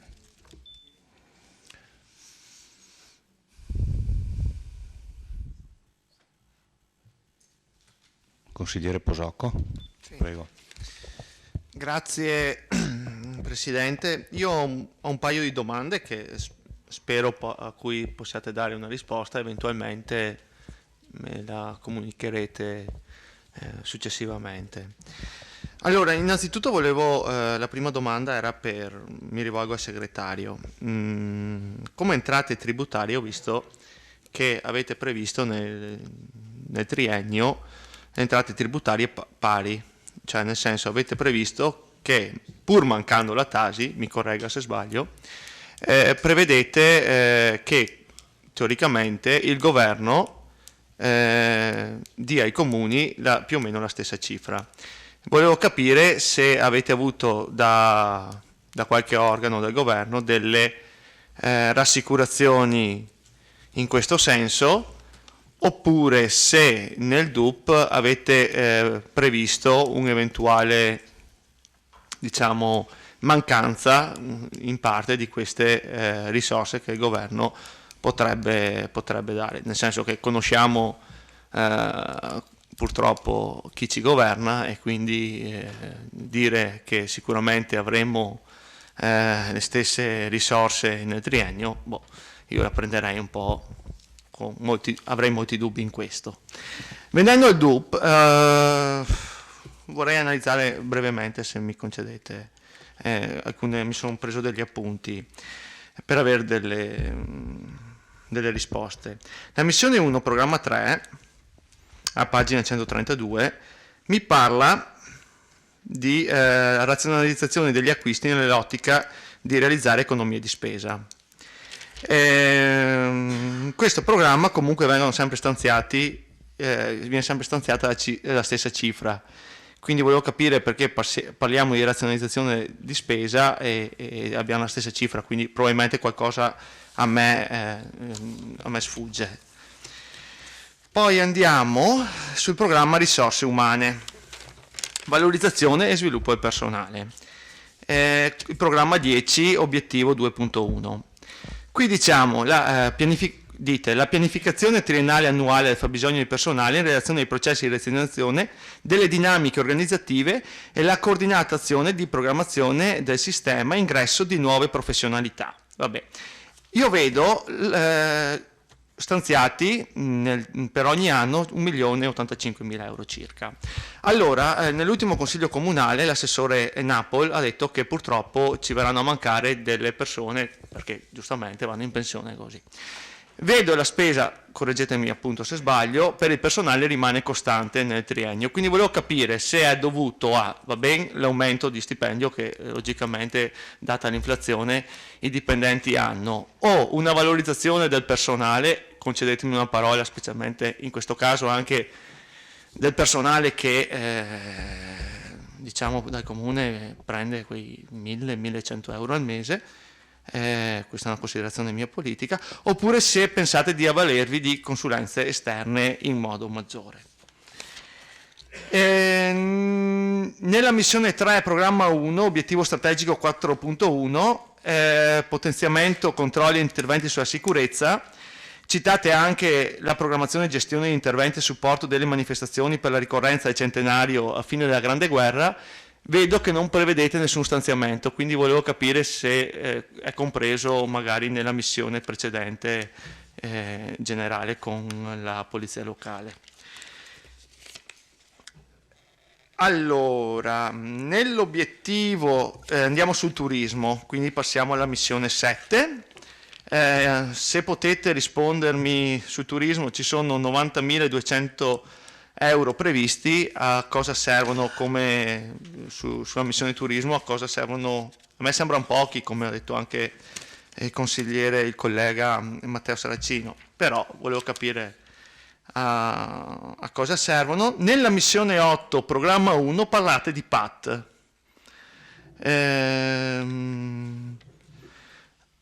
Dite che state definendo, alla luce del programma di mandato, procedere alla definizione della tavola 4 di trasformabilità del territorio. Volevo farmi una domanda: se voi parlate di concludere il PAT, quindi probabilmente il PAT è avanti, e se mi davate delle informazioni in merito, perché il PAT quando con l'amministrazione da Re era quasi concluso. Così, se potete dirmi, abbiamo cambiato tutto, abbiamo delle informazioni sul PAT. La missione 9, sviluppo sostenibile e tutela del territorio e dell'ambiente. Obiettivo strategico 4.3. Garantire la salvaguardia del territorio rurale, la qualità degli spazi verdi, urbani e recupero funzionale del patrimonio pubblico e privato. 166.450. Qui so che ci sono dentro i soldi degli sfalci della Coldiretti stanziati, giustamente, fanno un bel lavoro e mi trovo d'accordo. Siete in grado di dirmi, probabilmente gli altri sono soldi che vanno alle associazioni che si danno da fare per la pulizia, lo dite anche voi, cittadini singoli associati nella gestione dei parchi pubblici. Mi piacerebbe sapere, non so se lo potete fare adesso, però quali sono le associazioni coinvolte con relativo compenso e sono state rinnovate le convenzioni a queste associazioni. C'è una missione 9 che mi piace, il 4.3, obiettivo operativo 4.3.2, che è ridurre l'abbandono di rifiuti in aree pubbliche e tutelare il decoro delle aree private. Qui non ci sono stanziamenti. Un'osservazione è questo: mi risulta, correggetemi se sbaglio, che in questo caso Savno ha fatto delle piccole convenzioni con degli operatori che svolgono le giornate ecologiche. Mi sembra fossero 5.000 euro negli anni scorsi, però quest'anno mi sembra che la cifra sia stata dimezzata. Ma siccome Savno ha sempre dato 5.000 euro, vorrei capire gli altri 2.500 se sono stati trattenuti dal comune, perché sarebbe una cosa veramente assurda. Sì, perché sono soldi di Savno che dovevano andare a chi faceva le giornate ecologiche. Se sono state trattenuti dal comune, ecco, correggetemi per cortesia se sbaglio, perché... Agricoltura, missione 16, i 2.500 euro a cosa servono? E volevo capire anche la missione 17, se me la potevate spiegare, perché non ho capito. Energia e fonti energetiche, i 445.000 euro, se sono quello che incassiamo dal discorso dell'impianto fotovoltaico più le concessioni del BIM, così. Mi fermo qui, spero di essere stato chiaro. Grazie. Grazie. Consigliere Posocco. Io a questo punto comincerei con le risposte di tipo tecnico, se non ci sono naturalmente altri interventi, però vedo che non ci sono prenotazioni. Secondo giro, sicuramente. No, ho spiegato prima per correttezza, facciamo il primo giro, dopo le risposte tecniche, poi facciamo il secondo, se no intervalliamo. Si possono fare. Senza le risposte come faccio? Interviene una volta sola così. Allora intervengo 2 volte. Lo spezzo. Modus procedendi è proprio no, astuso. ma guardi, consigliere, a salvaguardia della procedura lineare, io ho inteso fare così, insomma. Benissimo, Prego. benissimo. Allora, pur senza le risposte ai consiglieri, dai flash di interventi che sono stati fatti, mi soffermerò in questa prima parte nelle osservazioni della opposizione, riserverò invece il secondo intervento dopo la risposta all'arzillo consigliere De Bastiani, che a questo punto Così è dal sen sfuggita questa osservazione, visto e considerato che così colpisce, ma dopo interverrò. Per quanto riguarda invece le osservazioni dei colleghi di opposizione, partirò da quella di Fasan. Anche perché così mi stuzzica, Fasan è una vecchia volpe, e vorrebbe far introdurre nelle osservazioni eminentemente tecniche sul DUP questioni essenzialmente politiche e che possono avere la loro suggestione, ma che secondo me da un punto di vista proprio strettamente giuridico esulano da quello che è l'osservazione prevista dal procedimento nuovo del DUP. Mi spiego. È indubbia una cosa: il programma di mandato è un atto cristallizzato che non può essere sconvolto o modificato da osservazioni al DUP. Certo, immagino che il consigliere Fasan non sia d'accordo sul programma di mandato che come maggioranza abbiamo approvato, che come maggioranza abbiamo l'onore e l'onere di portare avanti, in quanto su quel programma di mandato abbiamo avuto la maggioranza dei consensi dei vittoriesi, e quindi sotto quel profilo è Vangelo, è un programma che cercheremo, certo, nei limiti di quelle che saranno le risorse, sapendo anche, e anche qui credo che Fasan da buon politico sappia, che ogni programma è un programma e quindi si scontra nell'evolversi delle situazioni con una realtà notevolmente cangievole, una situazione che cambia, con risorse sempre più scarse, ed anzi già il consigliere Posocco prospettava che abbiamo sbagliato a prevedere le stesse entrate degli anni passati. Noi ci confidiamo. Ovvio che nessuno di noi è il mago Telma, e quindi è indubbio che quando si fanno previsioni sono previsioni. E mi consenta, è essenziale che non siamo noi a tagliarseli.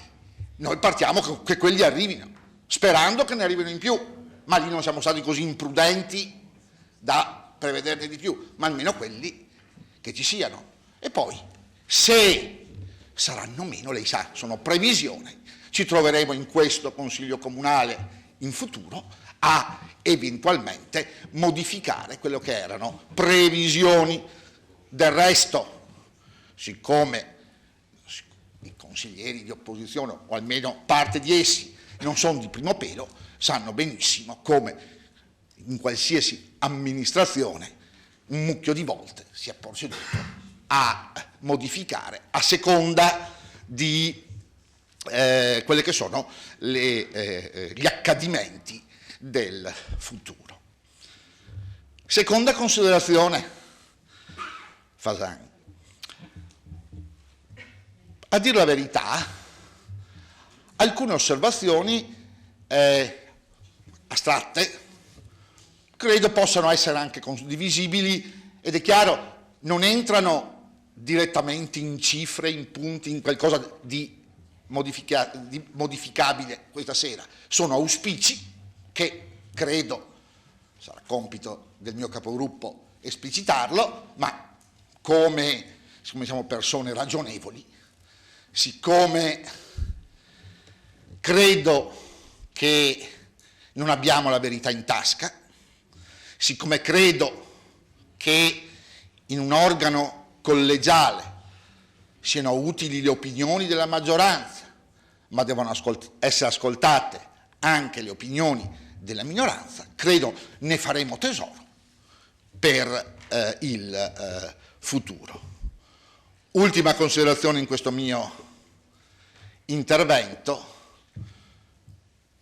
Volevo ringraziare chi lo ha fatto, il DUP. Lei sa, ho espresso la volta scorsa, tutto sommato anche la mia non certo, come si può dire, condivisione in toto del procedimento. Qualche volta ho la sensazione che il DUP non sia altro che quello che una volta era il piano delle opere pubbliche, ma senza ripetermi, ho la sensazione che sia un documento a cui hanno cambiato nome, un po' più corposo, un po' più, tante più parole, ma che tutto cambi perché nulla cambi, diceva Tomasi di Lampedusa.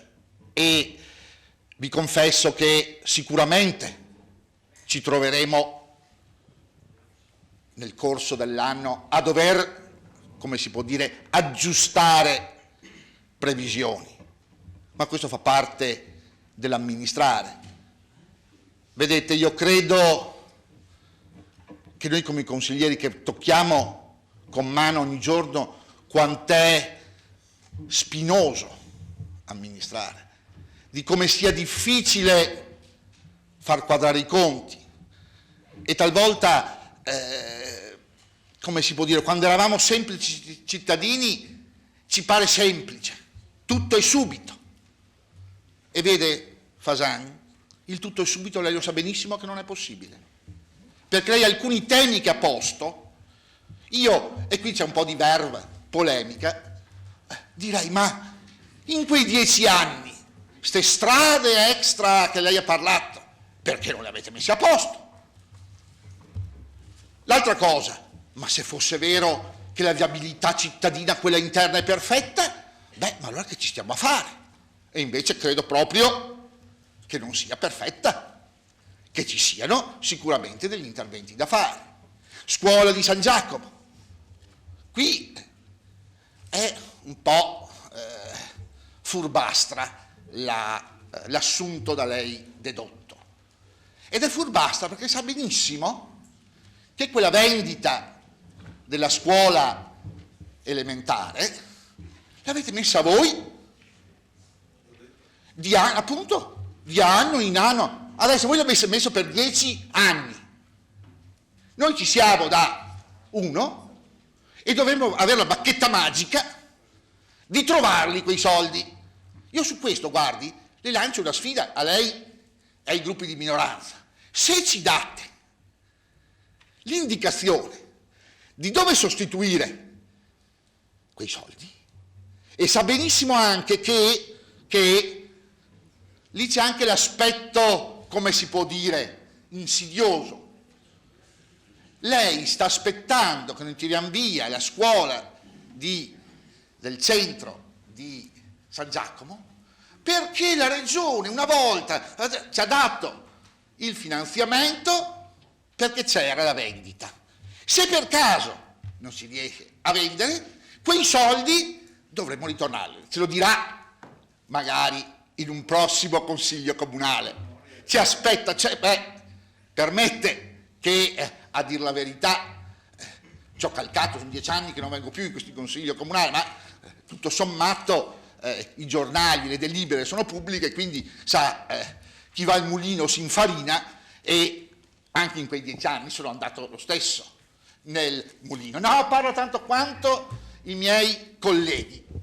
Grazie. Solo 2 minuti, perché volevo tornare anch'io sulla scuola di San Giacomo, perché è effettivamente una delle opere, il completamento, che è nelle intenzioni della maggioranza effettuare.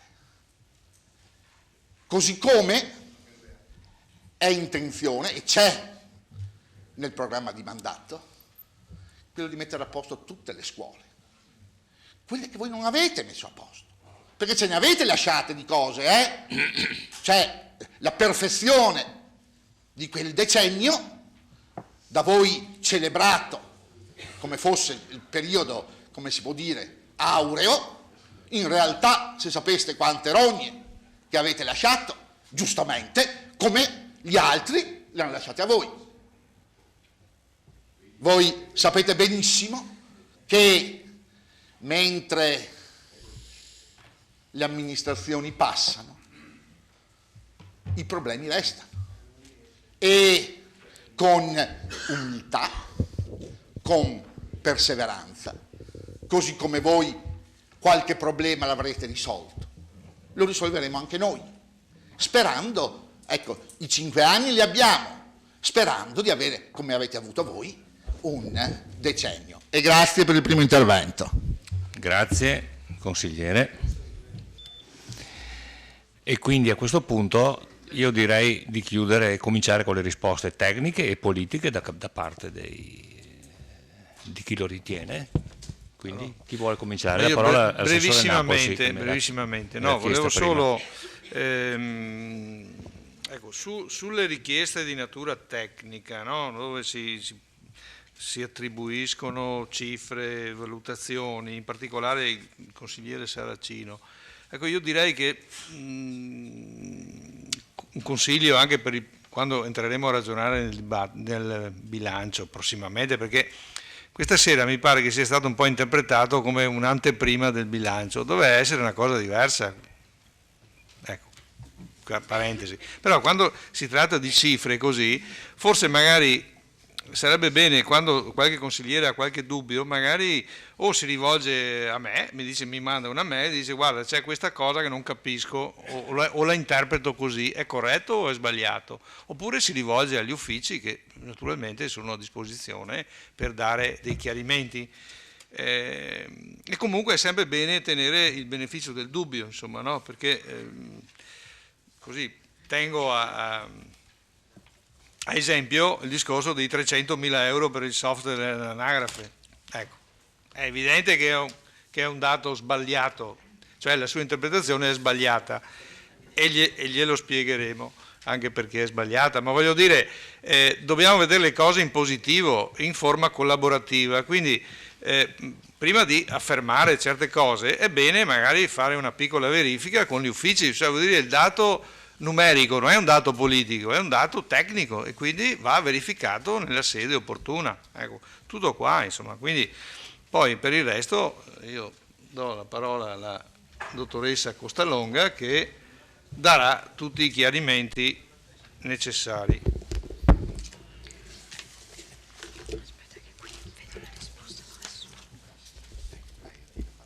No, prego. Buonasera a tutti. Avvicini pure sì. Il microfono.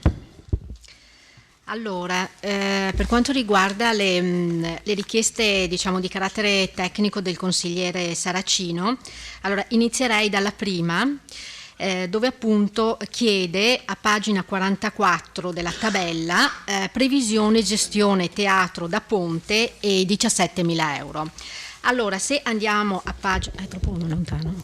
Allora, se andiamo a pagina 44, allora lei vedrà che la tabella si riferisce ai principali servizi offerti al cittadino e in alto, sebbene scritto in piccolo, c'è scritto praticamente stima gettito 2016. Cosa significa? Che è il gettito a favore del Comune di Vittorio Veneto, quindi non è una spesa, è un'entrata, è quello che il Comune riscuote dalla gestione del teatro, quindi tutti gli affitti, cioè tutte le concessioni che dà alle varie compagnie, ai vari richiedenti, quindi non è una spesa ma è un'entrata. Relativamente ai 117.000 euro evidenziati per le politiche giovanili, allora siamo a pagina 49. Allora, io le dico più o meno il dettaglio, mi sono stampata, allora rientrano in questa voce e quindi in questo programma le spese per la gestione del servizio Informa Giovani, che sono 110.000 euro come previsione, le spese relative alla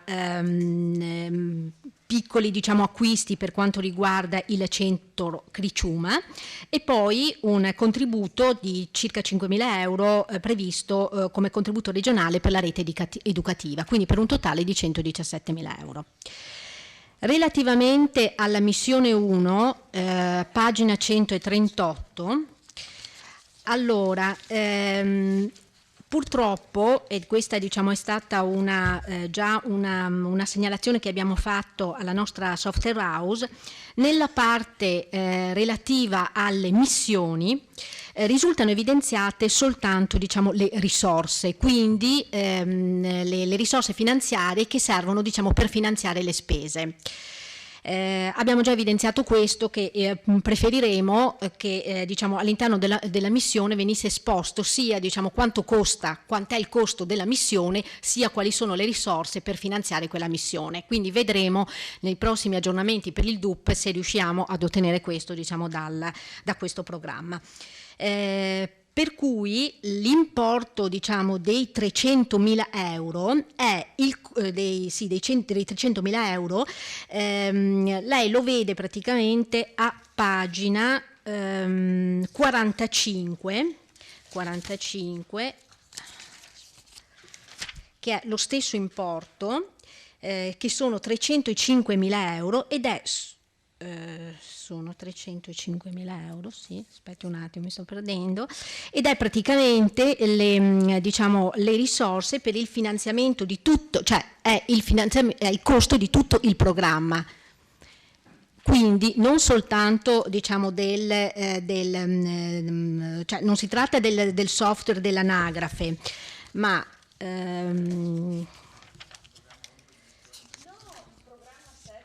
no, il programma 7. Lei mi ha evidenziato. Quindi rientrano sostanzialmente nei 300.000 euro che, insomma, mi ha evidenziato, tutta una serie di spese relativamente cioè tutte le spese che riguardano il centro di responsabilità servizi demografici. Quindi rientra una parte del costo del personale per quanto riguarda i servizi demografici, e poi tutte le spese relative ai servizi demografici, tra i quali ad esempio anche le spese di pulizia e per il funzionamento, diciamo, di questo servizio.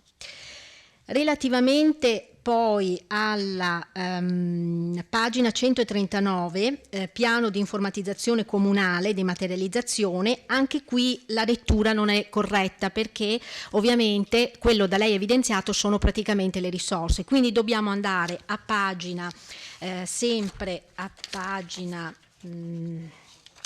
aspetta che non mi trovo più, pagina 45, dove abbiamo appunto l'importo degli 80.000 euro. Adesso le do praticamente il dettaglio, più o meno, insomma, e riguardano per questa, diciamo, per questo programma rientrano in questa previsione le spese per i pasti per i dipendenti comunali, spese di funzionamento, diciamo, dell'ufficio, le spese per il nucleo di valutazione e altre piccole, diciamo, spese che riguardano però il funzionamento diciamo, del programma.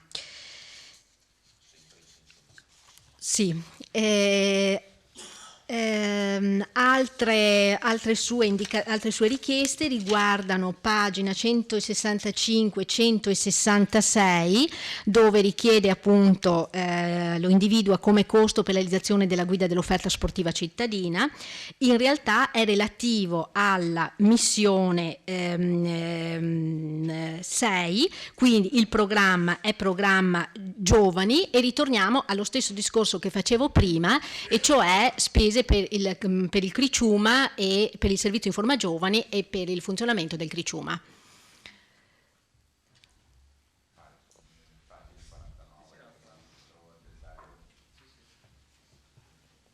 Bene, ok.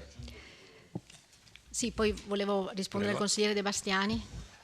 Facciamo subito? Faccio subito il Sì, consigliere sì, De Bastiani. sì, ecco. d'accordo. Ecco, allora, relativamente al consigliere Di Bastiani, il discorso è questo. Allora, nelle pagine che lei ha evidenziato, quindi pagine, diciamo, faccio un discorso unico perché il meccanismo è sempre lo stesso. Allora, pagina 48, pagina 51, pagina 53 sono spese correnti per la missione. Infatti se lei va a pagina 45, il titolo è la spesa corrente per missione. Da lì per ogni programma c'è solo evidenziata la spesa corrente, quindi se noi prendiamo praticamente la valorizzazione dei beni di interesse storico viene evidenziato l'importo di 143.000, questo è solo la spesa corrente. Adesso se vuole un attimo il dettaglio, giusto perché me l'ero un attimo stampato, che rientra in questo. Qui non sono stati evidenziati, rientrano gli stipendi per i servizi, diciamo per il personale che lavora ai musei e alle biblioteche. A pagina l'importo evidenziato che lei dice a pagina 122 c'è l'importo di 4 milioni e 3. Questo è in realtà la spesa corrente più la spesa in conto capitale. Ok?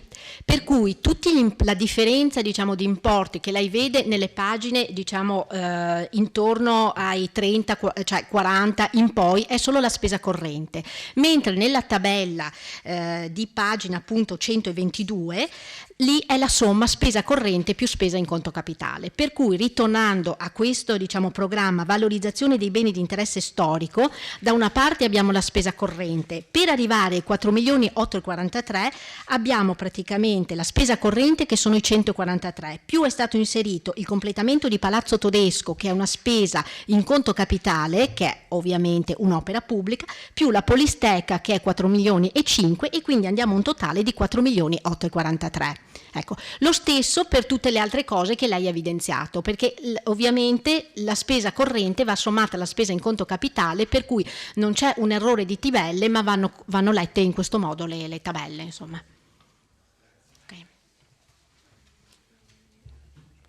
Grazie, dottoressa Costalunga. Segretario Spessotto. Le due domande, le risposte tecniche. Rispondo a Fasan per quanto riguarda la sua proposta di togliere la percentuale di partecipazione dei vari comuni, Vittorio compresa, 2,94 se non ricordo male, dall'elencazione prevista nel DUP. Dal punto di vista tecnico non crea nessuna incoerenza dei dati, per cui si può anche togliere un semplice elenco e non crea problemi particolari. Poi sarà l'amministrazione che potrà decidere in merito. Per quanto riguarda entrate tributarie pari, pur mancando la Tasi, dobbiamo tenere presente una cosa, e qua rispondo al consigliere Posocco che mi aveva chiesto esplicitamente questo dato. Le previsioni sono state fatte mentre la finanziaria ancora non c'era, quindi con i dati che avevamo allora. Non a caso il legislatore, sapendo la sfasatura dei tempi, prevede un possibile aggiornamento del DUP in sede di approvazione dello schema di bilancio, il cui termine è fine febbraio, proprio perché prevede un aggiornamento sia per ulteriori indicazioni come possono emergere da questa assemblea stasera, sia per necessità tecniche, normative o per impulso proprio da parte della Giunta che rivede, rifinisce, ripensa alcuni aspetti. Ecco, nel caso specifico è il classico esempio di adeguamento normativo. Se non ricordo male, nella legge di stabilità si parla del 2016, il governo garantisce lo stesso importo. Per gli altri anni aggiorneremo il DUP a seconda dei dati che saranno disponibili o dei pronunciamenti del governo nella legge di stabilità che via via verrà fatta. Ora come ora non abbiamo altri elementi per disporre diversamente. Grazie, dottor Spessotto. Sindaco Ottonon. Sì, grazie. Per quanto riguarda il PAT, come è scritto correttamente nel DUP, si sta lavorando sulla tavola 4. Vero è che i documenti di analisi possono essere fatti salvi una volta aggiornati ovviamente rispetto a quanto era stato fatto precedentemente, però la visione di città che ha questa amministrazione è profondamente diversa da quella che aveva l'amministrazione precedente. Posso aggiungere che a breve si aprirà il dialogo sulle scelte di fondo e sugli obiettivi. Grazie. Assessore Turchetto. Prego. Sì, grazie Presidente. Allora, io comincerei dalle osservazioni che ha fatto il consigliere Fasan, che riassumerei insomma per brevità, adesso senza entrare in tutto quello che ha affrontato, perché ci sono anche opinioni sue, quindi diciamo così legittime. Mi sembra insomma i punti centrali siano due: l'edilizia scolastica e la questione della revisione della viabilità cittadina.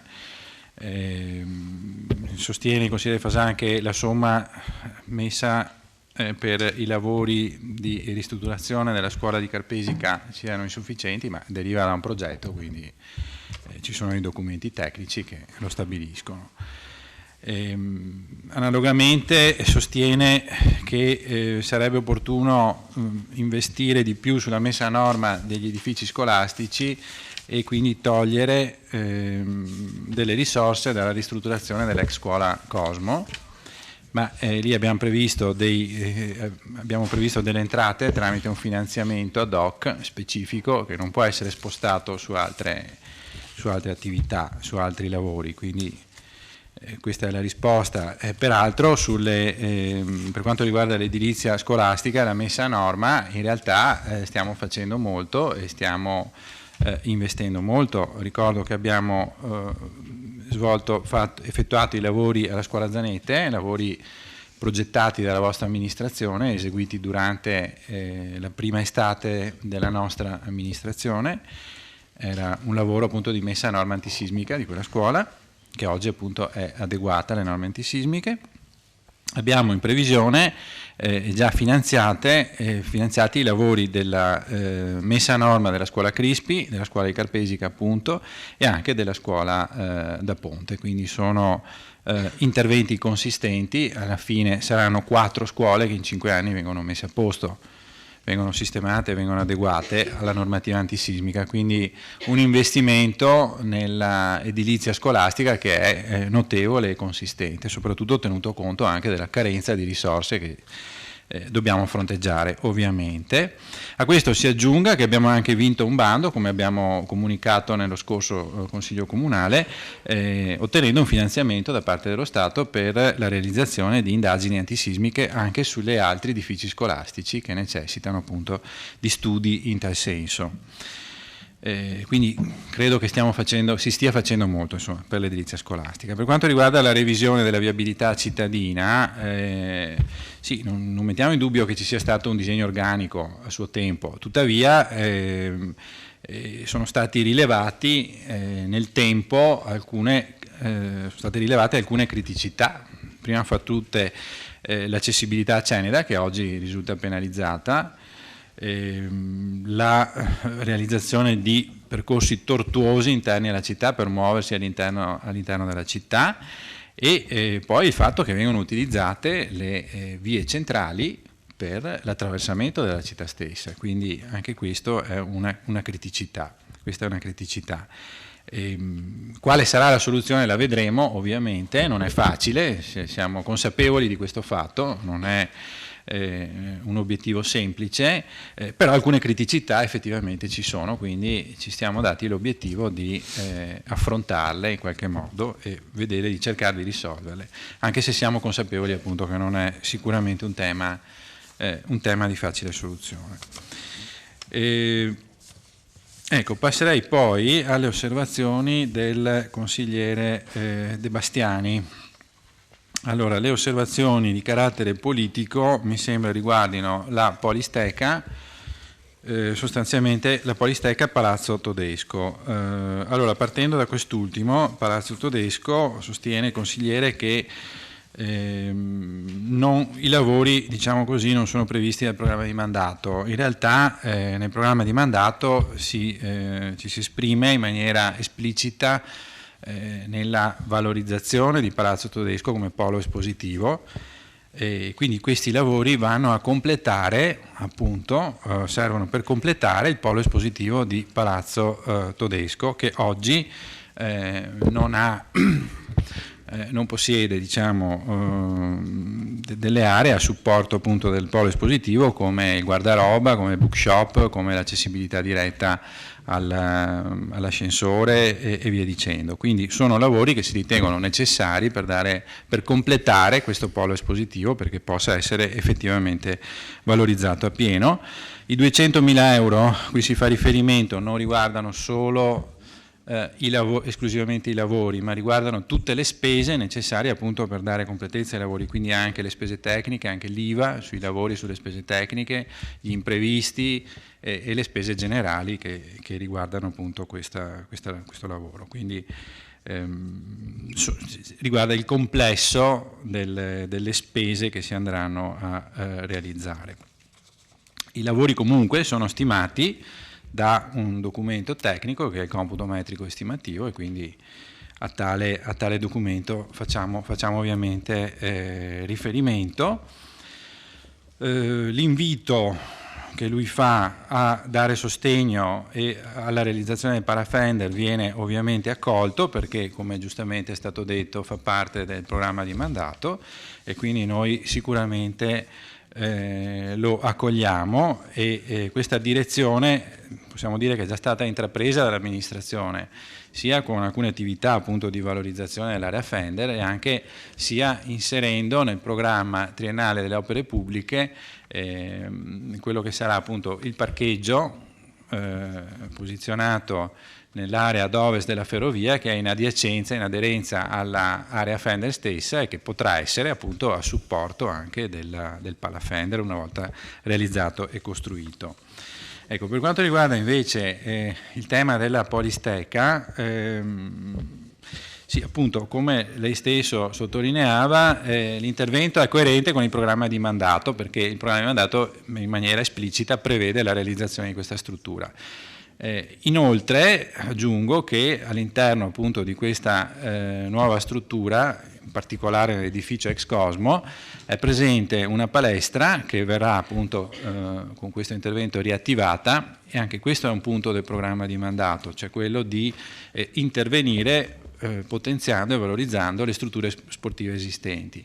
Non solo, ma è previsto sempre nel nostro programma di mandato la riqualificazione e la valorizzazione delle aree centrali, appunto l'ex Cosmo assieme all'ex Inam, alla palazzina ex Inam, riguarda una area importante del nostro centro cittadino che verrebbe completamente valorizzata e riqualificata.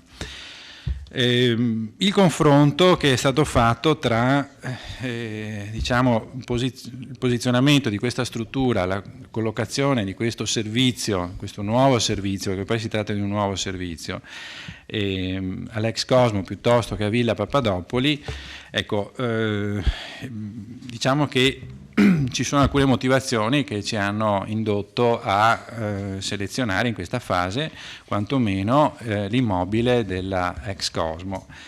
Queste sono innanzitutto la posizione centrale rispetto alla città e a tutto il territorio comunale, ma non solo, anche al territorio dei comuni limitrofi.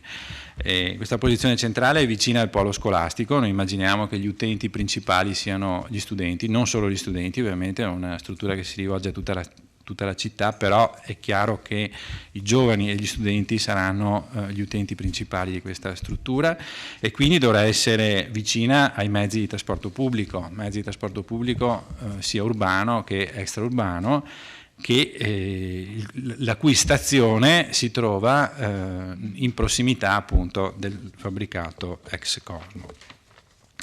Un'altra considerazione riguarda la possibilità, di utilizzare la massima flessibilità progettuale per questo tipo di servizio che richiede appunto open space, ampi spazi, e quindi intervenire su un bene non vincolato come appunto la ex Cosmo risulta essere più semplice, più facile, una circostanza sicuramente più favorevole. Inoltre c'è appunto la possibilità di riattivare la palestra, come dicevo prima, di cui c'è assolutamente bisogno, cosa che non sarebbe possibile fare appunto in Villa Papadopoli. L'impatto economico, che sicuramente è importante, si tratta di 4 milioni e mezzo previsti, è in realtà però di gran lunga ridotto rispetto a quello che servirebbe per collocare questo tipo di servizio a Villa Papadopoli, cioè ammonta a circa la metà, diciamo, dell'importo che servirebbe per Villa Papadopoli. Gli stessi costi di gestione sono più contenuti in una struttura del genere piuttosto di una struttura come quella di Villa Papadopoli, e inoltre abbiamo anche ipotizzato nello studio di fattibilità l'inserimento all'interno di questa struttura appunto del Fab Lab, che è comunque pur sempre un laboratorio, che diciamo un'attività che non si addice ad una villa, poco si addice. È chiaro che si può sempre, forzando un po', anche realizzare in quel contesto, ma diciamo che non è il contesto ideale per poter realizzare una struttura di questo genere.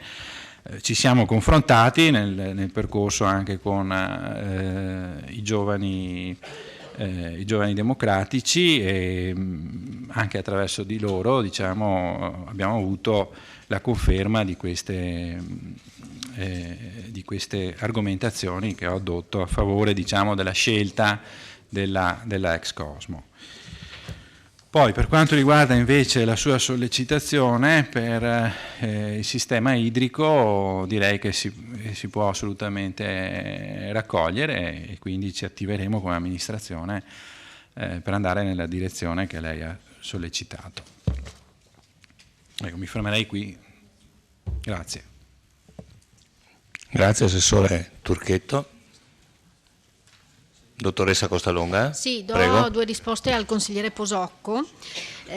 Allora, premesso che per leggere il DUP e quindi la spesa corrente per ciascuna missione, e abbiamo detto che ciascuna missione si articola in più programmi, dovete leggere da pagina 45 in poi. Qui trovate praticamente tutte le tabelle e trovate evidenziata la spesa corrente per ciascuna missione, e qui è evidenziata la spesa corrente per ciascun programma.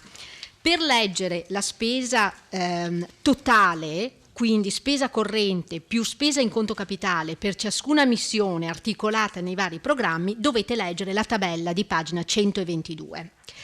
Le tabelle che sono riportate all'interno delle missioni, come ho detto prima, le missioni colorate, diciamo, riguardano le risorse per finanziare la missione, ma non è la spesa, ok? Quindi la spesa per le missioni si legge nelle tabelle da pagina 45 in poi. Premesso questo, allora, per quanto riguarda il discorso della razionalizzazione degli acquisti, allora, con l'arrivo del nuovo segretario abbiamo iniziato un percorso finalizzato a diciamo, concentrare proprio in previsione di razionalizzare gli acquisti e arrivare anche a realizzare delle economie di spesa, di razionalizzare e quindi di concentrare determinati acquisti all'interno di alcuni uffici, perché prima ogni ufficio aveva i propri acquisti. Faccio un esempio: gli automezzi, ogni ufficio seguiva i propri automezzi, quindi magari si occupava del pagamento dei bolli, delle spese di manutenzione, delle revisioni e via dicendo, e quindi questo comportava un dispendio di energia da parte del personale, perché all'interno di ogni, diciamo, di ogni unità operativa c'erano persone che si occupavano appunto di questi acquisti, e ovviamente fare acquisti spezzettati non consentiva di realizzare magari quelle economie che si possono realizzare invece nel fare gli acquisti più acquisti magari di più automezzi oppure spese sommate. E l'abbiamo fatto appunto con gli acquisti, l'abbiamo fatto con gli automezzi, quindi ad esempio tutte le spese relativamente agli automezzi sono adesso concentrate all'interno dell'ufficio patrimonio, che quindi si occupa dei bolli, all'acquisto di carburante, alle spese di revisione, di manutenzione e via dicendo. L'abbiamo fatto con gli acquisti ovviamente tutta la parte software e hardware che sono ovviamente concentrati all'interno del sistema informatico, l'abbiamo fatto con i giornali, quindi periodici, abbonamenti e via dicendo, che sono ora concentrati all'interno dell'ufficio provveditorato, per cui è iniziato quel percorso finalizzato appunto a razionalizzare gli acquisti in visione di un'economia, di realizzare economie di spese. È chiaro che questo non si vede esattamente all'interno del DUP se ci sono o ci saranno in futuro delle economie. Questo lo si vedrà magari all'interno del PEG, che magari potremo avere l'individuazione di capitoli di spesa che prima magari avevano un importo e adesso hanno un importo inferiore. Quindi è difficile vedere all'interno del PEG, del DUP la realizzazione di questo, proprio perché il DUP ha degli aggregati e quindi è difficile scomporlo. Lo si può vedere ad esempio nell'ambito appunto del PEG. Per quanto riguarda le spese del personale, allora attualmente c'è il blocco delle assunzioni e quindi abbiamo dei pensionamenti e non possiamo assumere, però questo blocco dovrebbe essere temporaneo, quindi in un arco temporale di 3 anni si spera di poter sostituire qualche dipendente andato in pensione e quindi la previsione che viene fatta, cioè che è stata fatta, è una previsione che tende perlomeno a mantenere costante la spesa, nella speranza che nell'arco di 3 anni si possa sbloccare e quindi consentire almeno l'assunzione di un paio di persone in più. Grazie. A questo punto mi sembra che Napoli, sì, solo breve integrazione. Ringrazio ancora la dottoressa Costallonga per lo sforzo di cercare di dare risposte puntuali su dettagli che, vi rendete conto, il documento, se l'avete frequentato per qualche ora, non è semplicissimo proprio da leggere. Ecco, volevo solo un accenno rispetto a quanto aveva detto prima il consigliere Carnellos, no? Che lui è sempre un po' così teatrale, tutto cambi perché nulla cambi. Mi sa che stavolta invece cambia veramente, perché questa cosa ce l'ha detta anche il responsabile della società di software che ha costruito i programmi. Questi lavorano per 1000 comuni più o meno italiani. E questo qui è un cambiamento vero, non è fuffa, voglio dire, no? Perché questo qui è il risultato di una normativa di tipo europeo, nel senso che l'Europa ci ha detto: ragazzi, voi ci dovete dare dei bilanci a partire dallo Stato per arrivare all'ultimo comune, dei bilanci che siano costruiti con i medesimi criteri, nel senso che li dobbiamo capire, questo è il vero tema. Come sono costruiti, sulla base di quali risorse disponibili li avete pensati, eccetera, eccetera, eccetera. Quindi è un cambiamento vero e reale. E non a caso stiamo qua a discutere su un documento che è costruito in maniera un po' complicata anche, no? nella sua logica, insomma. Ecco. Quindi mi fermo qui, insomma, ecco. Dopodiché sulle scelte, sul turismo, sull'agricoltura, su queste cose qua, noi abbiamo confermato tutte le cose che erano sostanzialmente nel bilancio dell'anno scorso, anche qua tenendo presente quelli che sono i limiti finanziari che sappiamo tutti, insomma, no? La situazione è quella che è. Tenendo presente poi che su alcune questioni, non so, l'agricoltura, i 2.500 euro credo siano il contributo che noi diamo al CODIV, che è il Consorzio per la Difesa, che è uno strumento importante perché dà le indicazioni ai conduttori dei vigneti sul momento per fare il trattamento. su cosa trattare, per cosa e il momento per farlo. Poi, vuol dire, le azioni che vengono svolte per i finanziamenti al mondo agricolo, voi sapete che è partito proprio in queste settimane il nuovo PSR 2014-2020 che prevede per la Regione Veneto 1 miliardo e 100 e rotti milioni di euro che vanno a finanziare, come dire, l'universo mondo del mondo agricolo, insomma, no? Dalla produzione ai miglioramenti fondiari, alla commercializzazione e quant'altro. Quindi, diciamo così, è bene che i comuni facciano il loro mestiere e gli altri facciano il loro, dal mio punto di vista. Così come anche sul turismo, cioè, non vuol dire turismo. Essere città europea del vino è un'iniziativa importante dal punto di vista turistico, promozionale, dal mio punto di vista, così come lo è quello di cominciare a ragionare in termini di area su queste tematiche, perché se no noi assistiamo continuamente a ogni comune che fa la sua politica turistica, investe dei soldi, ma in realtà non smuove nulla dal punto di vista del turismo vero. Facciamo del pendolalismo, nel senso che io vado alla sagra di Cordignano, quelli di Cordignano vengono a Vittorio, ma in realtà non abbiamo mosso niente. Questo è il tema vero. Quindi la legge regionale del turismo nuova ha cambiato gli scenari, ha introdotto meccanismi nuovi come l'OGD, come il rinnovato senso e funzionalità degli IAT, però qui sono percorsi tutti da costruire. E si costruiscono, ripeto ancora, con condivisione di scelte, di azioni con comuni di area.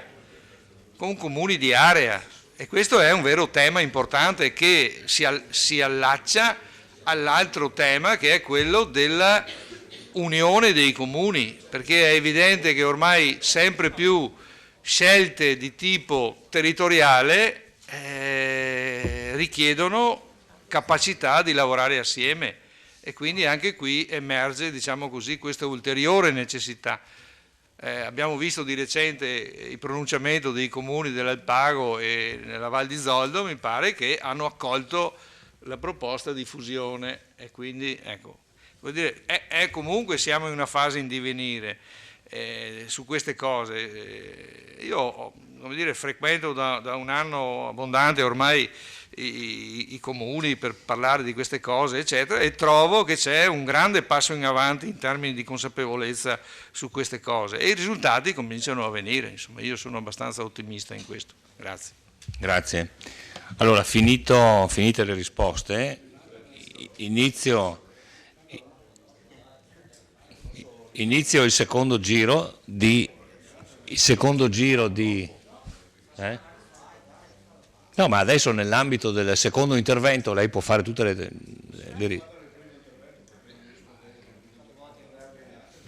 Comunque, secondo giro, 5 minuti a testa. Consigliere Fasan, la sua prenotazione, prego. La prenotazione era... Invito comunque il pubblico, scusate, scusi, consigliere, non so se lo percepite anche voi, ma c'è un certo brusio nel pubblico, invito pertanto ad abbassare il volume, tutto qua. Prego, consigliere. Io prima avevo fatto una domanda ben precisa. Non c'è alcun cenno delle entrate di Savano per lo spazzamento cittadino. In quale scheda sono messe? Non è una cosa da poco, perché non sono né 8.000 né 68.000, ma sono 668.000 euro. E io avevo fatto domanda di accesso agli atti, il segretario mi ha risposto per sapere dove erano spese, il segretario mi ha risposto che non si poteva stabilire dove vanno spese, però almeno nella scheda delle entrate voglio sapere se sono in conto corrente o in conto capitale. Questa era la domanda che avevo fatto io e non mi è stato risposto. La mia risposta non era proprio così, comunque non importa. Beh, io la porto. Adesso ha tutte le possibilità di rispondermi. Volevo rispondere a Carnelos perché vedi, io non sono meno arzillo di De Bastiani, perché qualche anno in più, però non sono ancora rintruccillito del tutto. Io non ho fatto alcuna critica ai programmi, ma ho fatto delle affermazioni che sono inconfutabili. No, ho letto quello che c'è scritto. Vedo che non c'è trippa per i quartieri periferici, però per quelli centrali c'è la trippa anche la polenta. Poi parli di indirizzi che potrebbero essere condivisibili in fase di realizzazione del bilancio. Io ho dato il mio contributo con la massima buona volontà, se poi non fanno parte degli obiettivi di questa amministrazione non so che farci. Io il documento che ho preparato l'ho interpretato così: contributi, discussione e presentazione del DUP insieme con il bilancio, perché parlare di DUP senza l'aggregato, si chiama il comunque del bilancio, non conta niente, è solo libro dei sogni. Per quanto riguarda i 700.000 euro della scuola Sauro, ti dico che sono anche quelli della scuola Manzoni che la regione avanza. Oh, chiedo scusa, la regione avanza, ma mi rivolgevo strettamente a lui. Ma sì, più che... non l'ho detto per non infierire, ma ti ricordo che ci sono 800.000 euro lì fermi per la scuola da Ponte, fuori del patto di stabilità, e non si capisce perché non parta. Non riesco a capire, forse perché abbiamo perso 2 estati che si potevano fare i lavori. Vabbè, poi ci sono un sacco di altre cose, ma come ho anticipato, questo documento è vostro, ve lo votate. Io ho dato il mio contributo, che è corposo perché dissento su tutto, infatti io non sono in maggioranza perché avrei fatto ben diverso. Se accettate il mio contributo, bene, altrimenti ogni volta che farete qualcosa vi lo ricorderò che potevate far meglio. La ringrazio. Grazie consigliere. Consigliere Costa, prego. Io cedevo la parola. Sì, grazie. Io non volevo intervenire, ma volevo solamente fare un paio di riflessioni, così sentendo il discorso, i vari discorsi.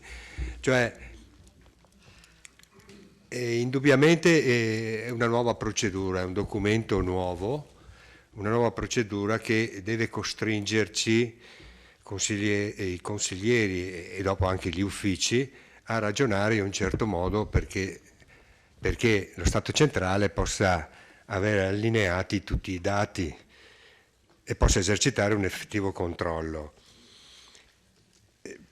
Prima cosa, anche se poi non sono molto d'accordo con l'ottimismo espresso poco fa dall'assessore che dice siamo in presenza di un cambiamento vero. Lasciamo perdere, aspettiamo 1 anno o 2 prima di, auguriamoci che ci sia questo cambiamento, perché io nella mia esperienza professionale, alquanto lunga in questi settori, ho visto solo una volta un cambiamento. Ho visto quando circa, mi sembra, vediamo se il nuovo segretario mi aiuta, circa 15-20 anni fa, quando lo Stato ha cominciato a chiedere il conto annuale, 20 anni fa, ecco, ovviamente è venuta fuori la norma, c'era, e qua mi tocca sostituire da re, ma lo faccio volentieri, c'era la norma che prevedeva di presentare il conto annuale. Allora capitava che da Vipiteno a Bologna, a Firenze veniva presentato, il Meridione mai presentato. Cosa ha fatto lo Stato? Lo Stato ha detto, bene care regioni, io intanto comincio a ridurvi i finanziamenti del 30-40%. Allora dopo nell'arco, i finanziamenti mensili, allora nell'arco di 1 anno, 2 o 3, anche le regioni del sud si sono allineate. Ho paura che questo cambiamento, dubito che ci possa essere, perché non mi pare che siano previste sanzioni, almeno ho visto scritto in qualche parte o qualcuno mi ha detto. Quindi dove non ci sono sanzioni, ecco. Quindi io mi auguro che ci sia il cambiamento vero, però questo sarà un attimo più avanti.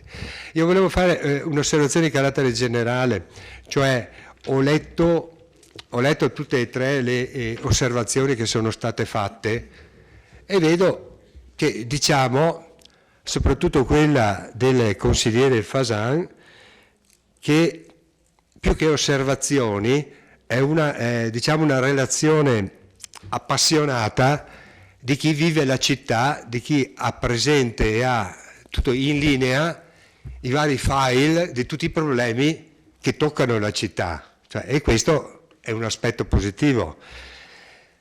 Probabilmente questo proprio non è la sede in cui debbano essere toccati tutti quegli argomenti, oppure anche tutti, però con le modalità e nei termini in cui si va a incidere in maniera analitica sui vari progetti, sui vari aree di intervento e così via. Ecco, quindi la materia secondo me è validissima, però è un attimo inconferente rispetto a questo documento.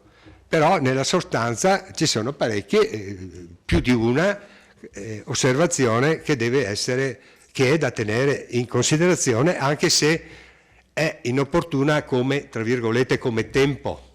Ecco, questo era come tempo, ecco, questa era l'osservazione. Come anche l'altra osservazione, volevo fare un paio di osservazioni, anche quello che almeno io ho colto, mi scuso, sono arrivato tardi, quello che è l'intervento del consigliere Saracino, che vedo che in pratica chiede di spostare spese da investimenti a spese correnti. Questo non è che sia molto possibile, anzi non è possibile, pur aderendo alla volontà e alla volontà positiva di segnalare alcuni argomenti sui quali intervenire in maniera più significativa, ecco, dal punto di vista di soldi da destinare.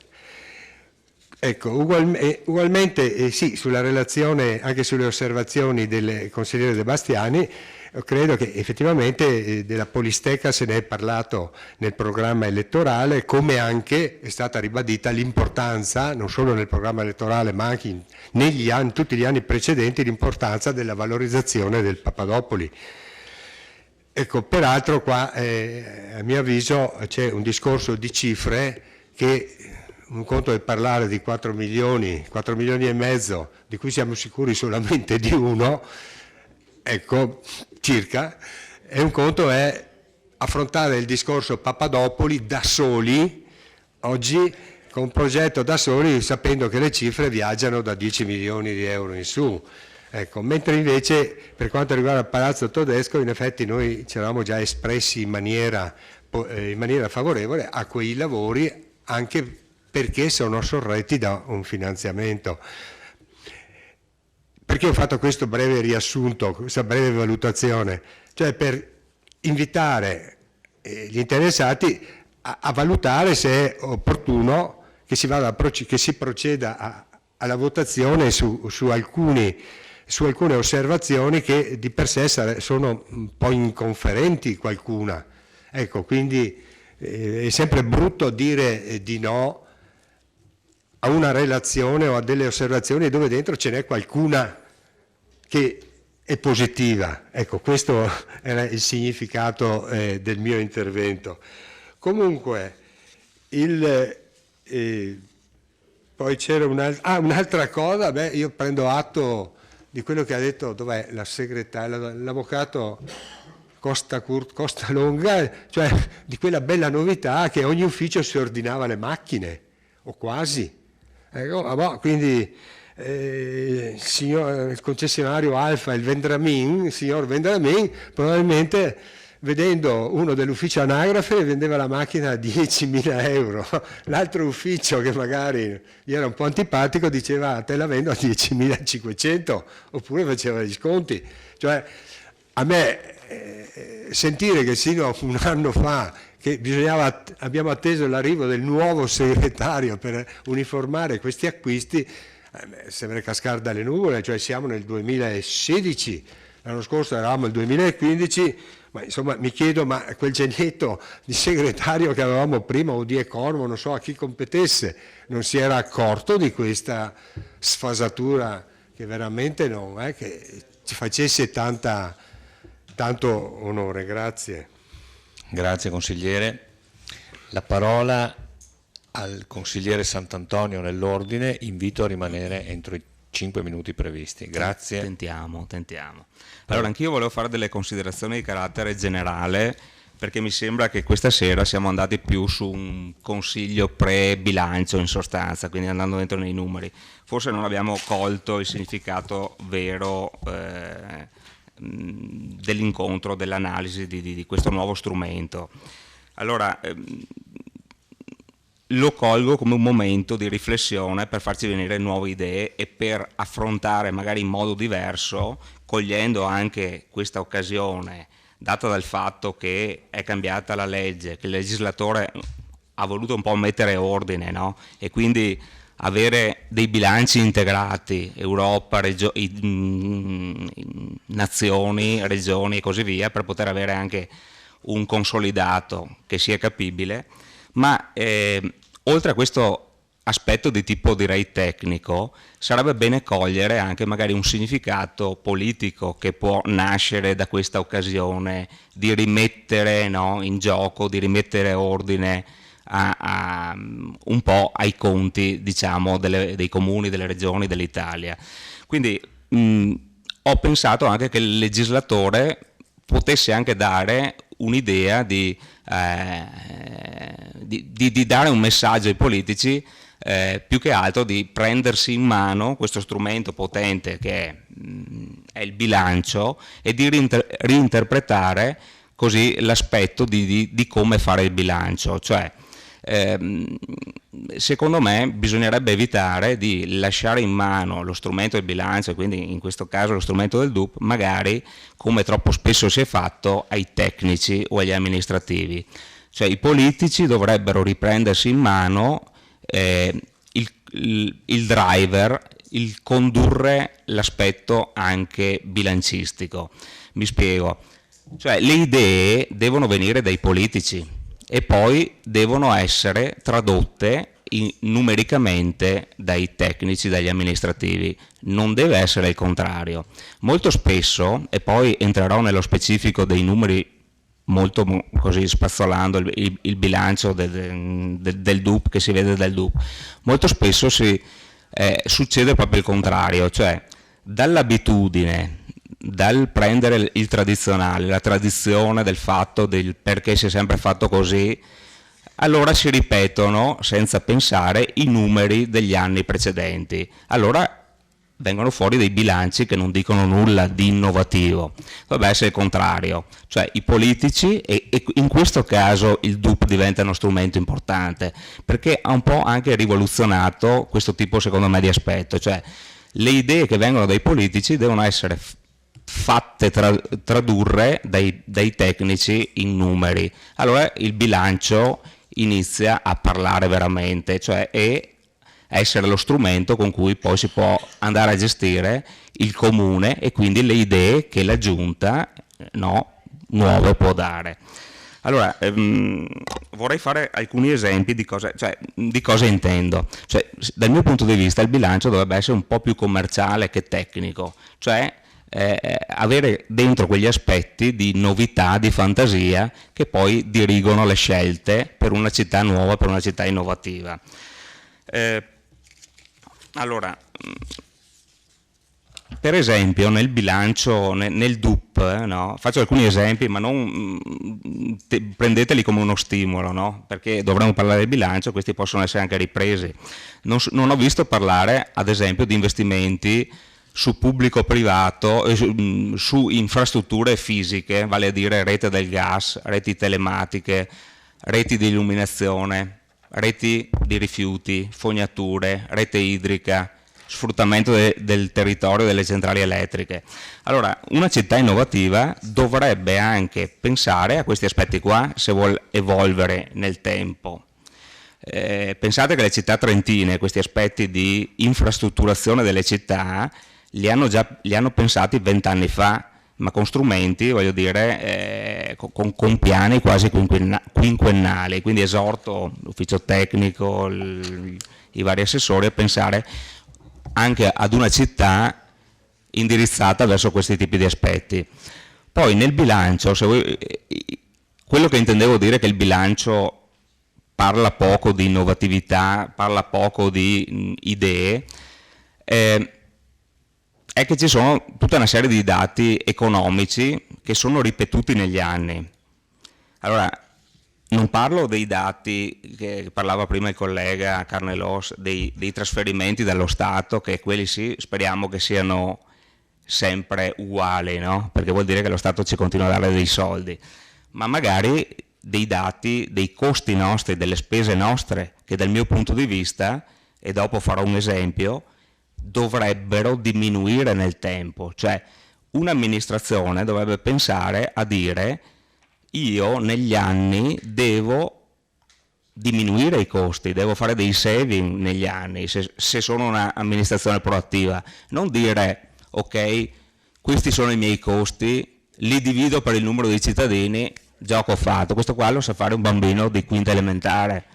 Quello che la gente si aspetta da noi è tirar fuori delle idee per fare in modo che, se i ricavi sono costanti nel tempo, come un'azienda, i costi devono diminuire, allora si pagano meno tasse, allora c'è beneficio per i cittadini. Ecco,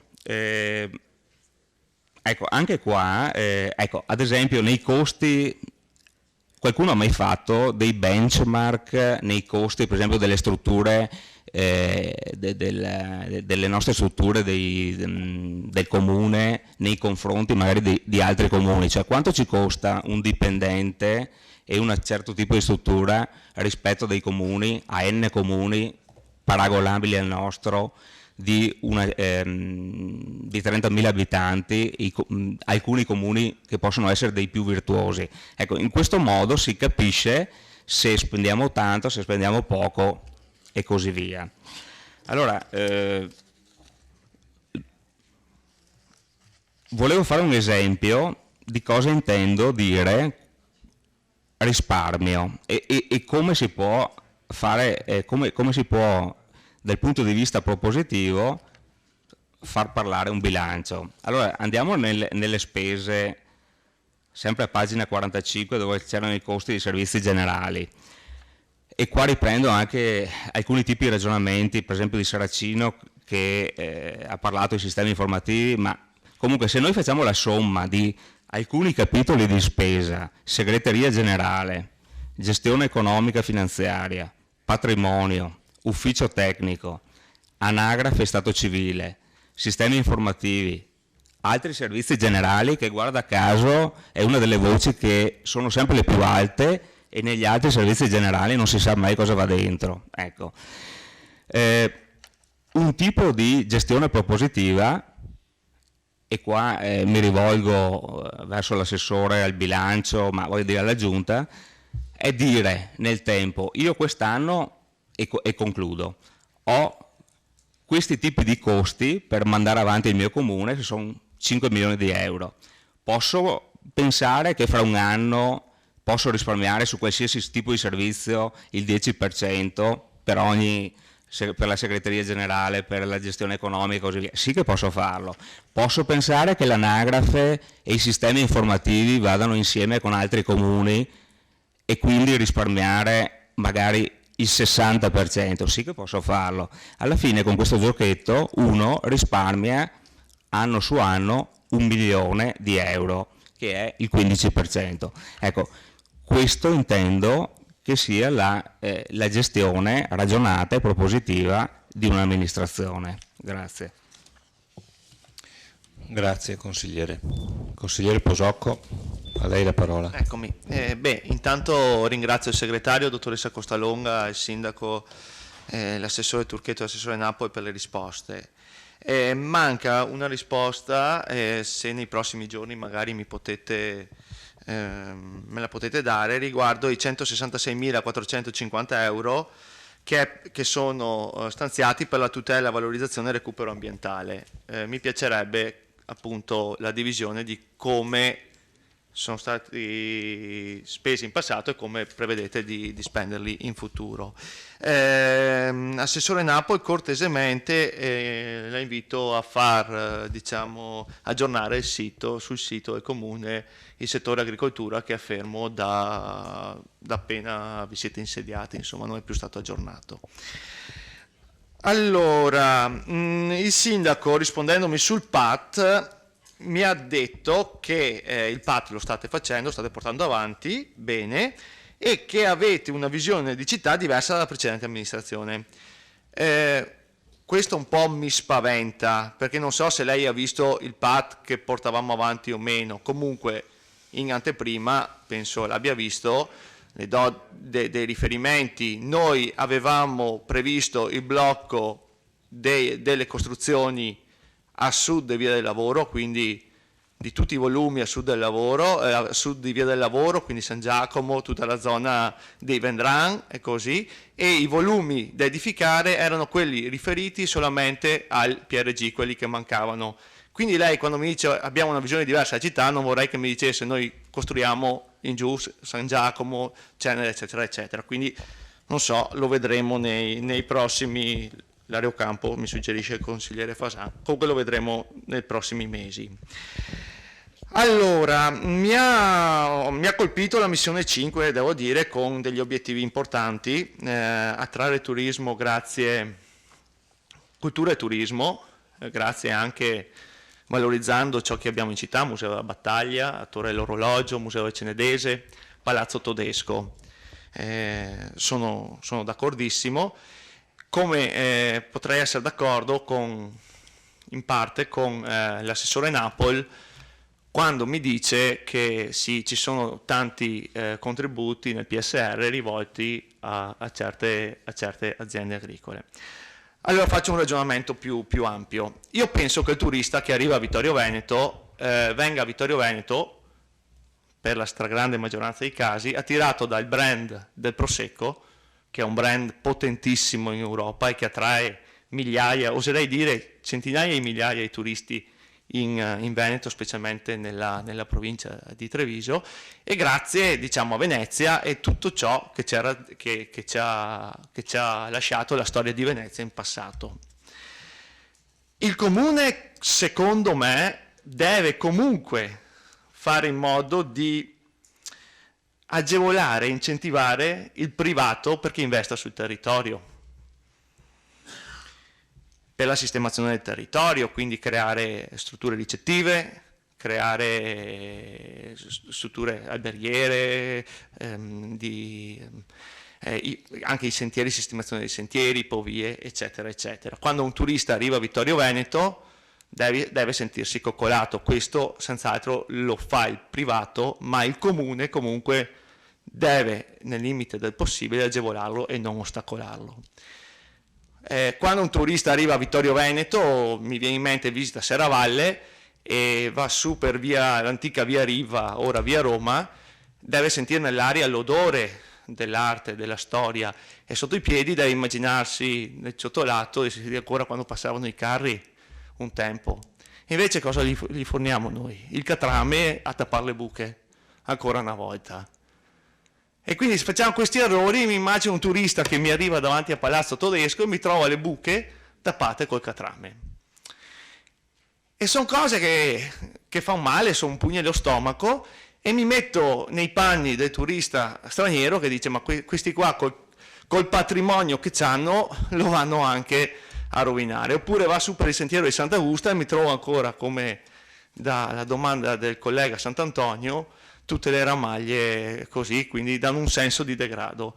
Quindi vi inviterei veramente a pensare al nostro territorio, alla cura del territorio, perché sono importanti sì le manifestazioni che facciamo all'interno del teatro, all'interno del Palazzo Todesco, all'interno della Torre dell'Orologio, però un turista deve vedere tutto, non può avere disordine fuori per poi entrare e vedere la manifestazione. Ecco. Grazie.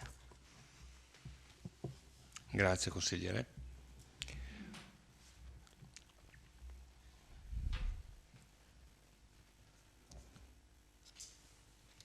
Consigliere Botteon, prego.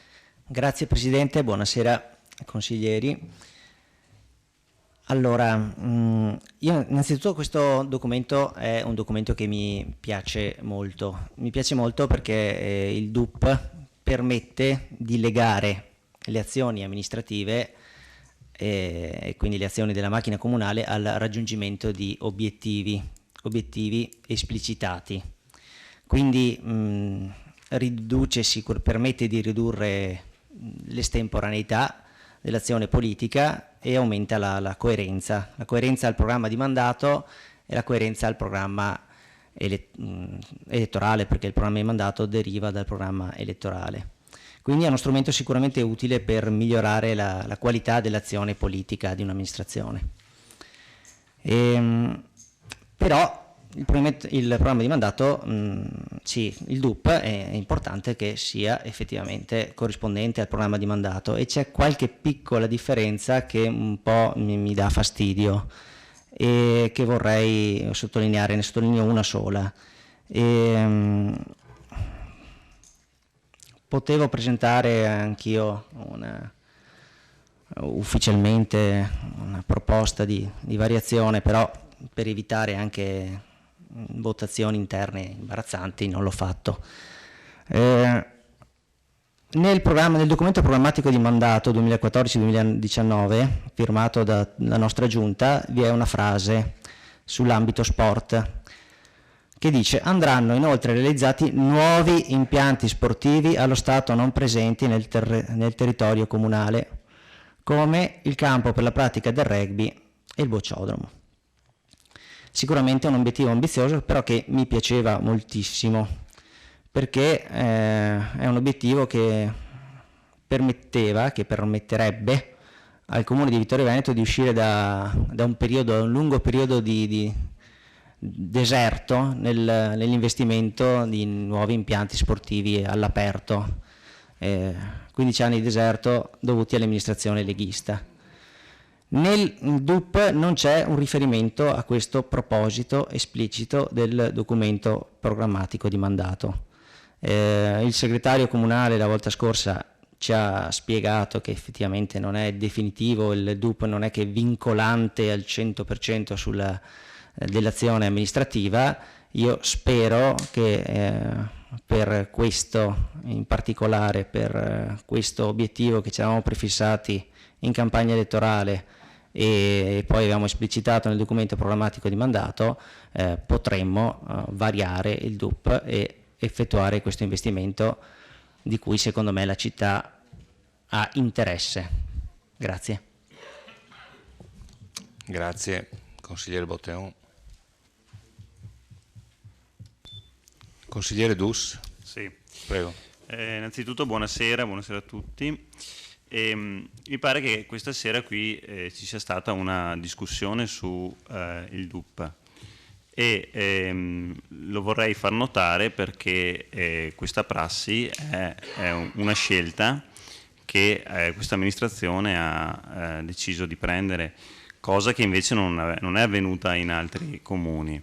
Il DUP a volte viene semplicemente presentato e così come viene presentato viene votato in un'unica seduta. Invece la possibilità per i consiglieri di averlo visto, di averlo valutato e qui oggi ora di averlo discusso credo che debba essere apprezzata. Ci tengo a dire questo perché spesso veniamo tacciati di essere poco partecipativi o collaborativi anche nei rispetti delle minoranze, e cosa che invece anche questa sera dimostriamo essere tutt'altro che così. Entrando un po' nel merito di quella che è stata invece la discussione, innanzitutto ringrazio per tutti i contributi che sono pervenuti, sia quelli scritti che quelli tra virgolette orali, perché appunto rendono più importante, danno più importanza anche a questo documento. Il problema probabilmente è stato che la presentazione di questi contributi. Sono stati dei contributi a volte variopinti, ci sono state considerazioni personali, ci sono state critiche e proposte, però c'era una premessa quando c'è stato presentato il DUP e la premessa dipendeva dal fatto che il DUP, le modifiche a questo DUP dovevano essere presentate in una certa maniera, come ricordava prima il consigliere Costa. Presentate così non si riesce a inserirle all'interno del documento. Però la proposta che mi sento di fare innanzitutto al gruppo che qui rappresento, e poi spero che possa essere votata anche dalla minoranza, è quello di prendere atto degli elaborati presentati dai consiglieri con contestuale invio all'amministrazione per attingere dal documento stesso ed estrapolare spunti e stimoli traducibili in obiettivi strategici e operativi o programmi o integrativi degli stessi che possano ritenersi condivisibili. Ecco, tutto qui. Grazie. Grazie, consigliere.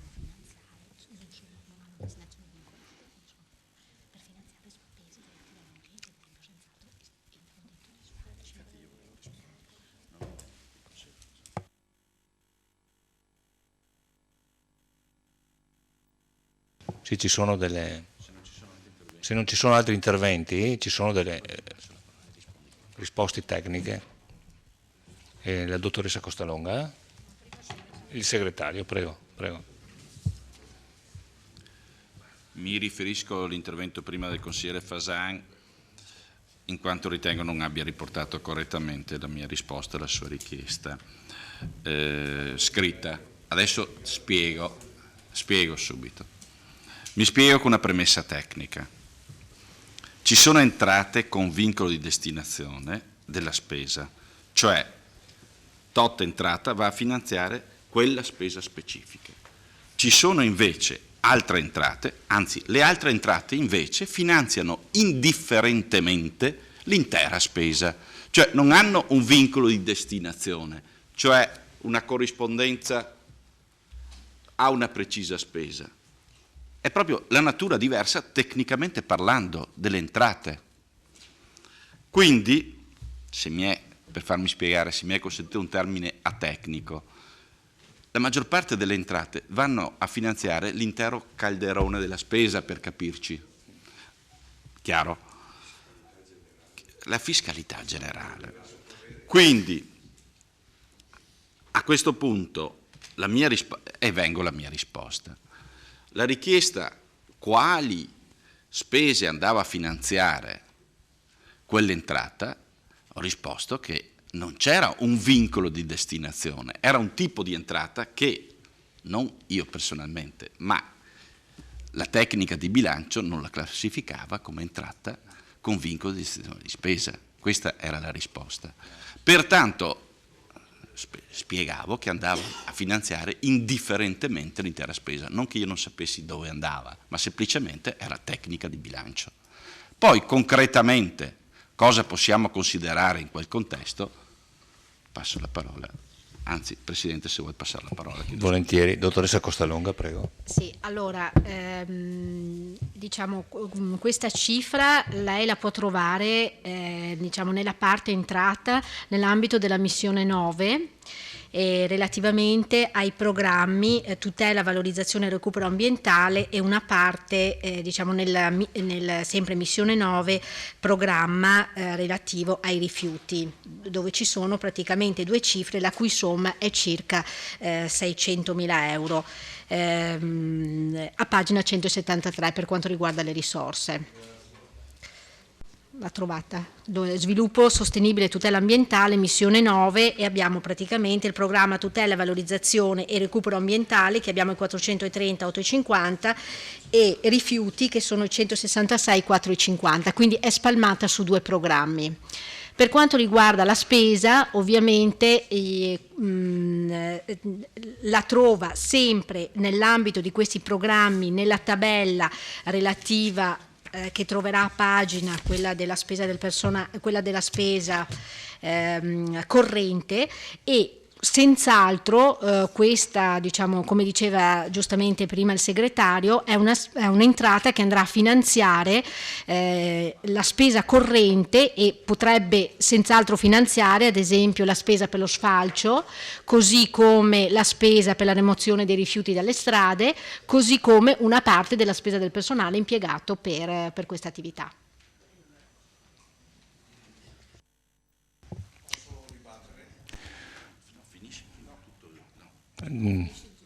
Allora, No, finiamo il giro delle risposte in questo senso. Allora, Fasan, per fare chiarezza, io pensavo che fosse finito il secondo giro e stessimo rispondendo. No, il primo giro è finito con le risposte. Adesso abbiamo visto gli interventi del secondo e io pensavo convintamente che stessimo rispondendo al secondo giro di osservazioni, tant'è vero che l'assessore Turchetto credo che mi abbia chiesto la parola, no? Giusto? Quindi se siete d'accordo io finirei appunto le risposte al secondo giro di osservazioni. Certo, e dopo ci saranno le dichiarazioni di voto. Prego, Assessore. Grazie. Allora, due brevi repliche, ma direi una al consigliere Posocco che cita le buche di via Roma tappate con l'asfalto. Insomma, se fossi stato in lui avrei evitato di dire questa cosa, perché se c'è un'amministrazione che veramente sta facendo una lotta al degrado, questa è la nostra amministrazione, non mi spiace, invece è proprio così. Non abbiamo messo asfalto, abbiamo messo migliaia di metri quadri di porfido e acciottolato in questo primo anno e mezzo di amministrazione, molto di più di quanto non abbiate fatto voi in 15 anni, molto di più. In un anno e mezzo abbiamo fatto molto di più di quanto non avete fatto voi in 15 anni di amministrazione. Partendo da nord, gli elenchiamo gli interventi fatti in questo anno e mezzo, così ce li ricordiamo. Partendo da nord, da Longhere, abbiamo sistemato tutto il parcheggio di Longhere. Certamente. Prego Assessore, continui pure Assessore. Partiamo. No, scusate. No, consigliere. Consigliere, no, andiamo in ordine, dai, prego, Assessore Turchetto, continui pure. Partendo da nord a Longhere abbiamo sistemato il parcheggio di Longhere, siamo intervenuti in un'area che da 60 a 70 anni c'era necessità di intervenire, che è quella di Porta Cadore. Sì, il finanziamento l'avevate ottenuto voi, certamente non mi sottraggo a questa realtà, però sta di fatto che in anni e anni non siete riusciti a realizzare i lavori, nemmeno un progetto serio su quell'area. In realtà noi invece li abbiamo fatti in meno di un anno e mezzo, abbiamo fatto tutta la progettazione, abbiamo ottenuto i pareri della sovrintendenza, abbiamo individuato la ditta che doveva realizzare i lavori, fatto i lavori e rendicontato. Ecco, tutto questo l'abbiamo fatto sicuramente noi. Siamo intervenuti sulla Burella che versava in condizioni di grave degrado, abbiamo sistemato tutta l'area dei Meschetti, tutta l'area di via dei Battuti, tutta l'area di via Paietta, tutta piazzetta Tiziano Vecellio, un tratto di via Cavour, un tratto di via Martiri.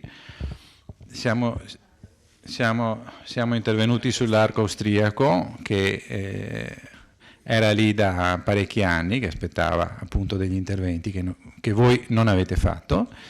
Non avete fatto sicuramente sul tessuto urbano, avete fatto pochissimo, quindi lei ha sbagliato a tirare fuori esattamente questo argomento, perché siete sicuramente perdenti da questo punto di vista. Abbiamo sistemato la pista ciclabile di via Sant'Antonio allungandola rispetto ai progetti originari e ampliandola. Abbiamo sistemato la pista ciclopedonale di via Celante e appunto, come ho detto nelle comunicazioni, ci apprestiamo adesso a collegarla con via Sant'Antonio, intervenendo anche nella vasta area della Vittoria Latta Sud. Tutto questo in un anno e mezzo non è sicuramente poco, intervenendo anche a Ceneda con una riqualificazione dell'impianto di illuminazione pubblica e via dicendo. Ecco, quindi avrei personalmente evitato di utilizzare questo argomento. Comunque, per quanto riguarda la zona attorno a Palazzo Todesco, noi intendiamo, proprio con l'intervento previsto su Palazzo Todesco, qualora ci fossero dei ribassi d'asta, intervenire proprio per sistemare anche quella zona lì. Quindi alla fine raccogliamo anche il suo spunto, mettiamola così, insomma, ecco. Una breve considerazione al consigliere Botteon. È vero quello che dice, impianti sportivi come ad esempio il campo da rugby, che riteniamo corretto pensare di realizzare all'interno di questo mandato amministrativo, possono essere però anche realizzati in ambito pubblico-privato con degli accordi anche con il privato, quindi il fatto che non siano indicati in maniera esplicita in questa fase non vuol dire che non possano essere realizzati, o che poiché questo DUP non esaurisce ovviamente l'attività di tutto il mandato amministrativo, che non entrino appunto a far parte. Certamente siamo sensibili soprattutto sulla questione del rugby, concordo, insomma, ecco. Grazie. Grazie Assessore. Esatto, il Sindaco mi chiedeva la parola, prego. Grazie Presidente. Solo una sottolineatura rispetto all'intervento fatto dal collega Sant'Antonio. Per fare il DUP abbiamo avuto la preziosa collaborazione degli uffici, non lo hanno fatto gli uffici. Siamo partiti dal programma di mandato, che è la sintesi, come ha detto il consigliere Botteon, del programma elettorale. Siamo partiti da lì per fare il DUP, ovviamente utilizzando le professionalità e le competenze degli uffici per quanto riguarda la coerenza fra il programma e i dati di bilancio. Quindi su questo posso dire che non concordo assolutamente con la sua affermazione. Poi credo che un po' l'esperienza, un po' l'età mi abbia insegnato che è bello avere degli obiettivi ambiziosi purché siano credibili, per cui la butto proprio lì, sparare risparmi del 10% all'anno non sapendo neanche quali sono le spese, francamente mi pare un po' azzardato. C'è il mito del risparmio nelle gestioni associate, può essere nel tempo, ma all'inizio mettere insieme competenze diverse, comuni diversi, strategie diverse, modalità di lavoro diverse, non porta subito a risparmi, vengono nel tempo. Quindi dire che 10% all'anno risparmiare, io francamente non vedo società, anche perché sennò saremmo quotati in borsa, se mi permette la battuta, se riuscissimo a fare, ma non noi, non so quale comune lo faccia. E poi per quanto riguarda le infrastrutture, a parte che lei faceva un esempio di enti locali che avevano qualche decina di volte le risorse che hanno i nostri enti locali, parlava anche di infrastrutture che francamente non competono assolutamente ai comuni, e questo lei dovrebbe saperlo. Poi, però chiedo eventualmente al segretario un sostegno per una risposta tecnica per quanto riguarda i costi standard, i fabbisogni standard, perché non è, pur avvicinandosi sempre di più a un bilancio di tipo economico, il Comune non è una SPA. Qualcuno probabilmente deve ancora comprenderlo del tutto. Grazie. Grazie, segretario. A lei la parola. Il tema del benchmarking, del confronto tra comuni nella spesa e nelle entrate, è un tema che mi ha sempre interessato, anche nelle precedenti esperienze. Nel frattempo dobbiamo però tenere presente che a livello nazionale è stato creato, tramite il SOSE, tutto quel software e la raccolta dei dati conseguenti sui fabbisogni standard. Se la cosa le può interessare, ci troviamo in ufficio e analizziamo i dati, vedrà che lì già ci sono questi confronti tra i comuni. Dopo la raccolta dei dati hanno anche segnalato eventuali anomalie dei vari comuni rispetto alla media nazionale o alla media regionale.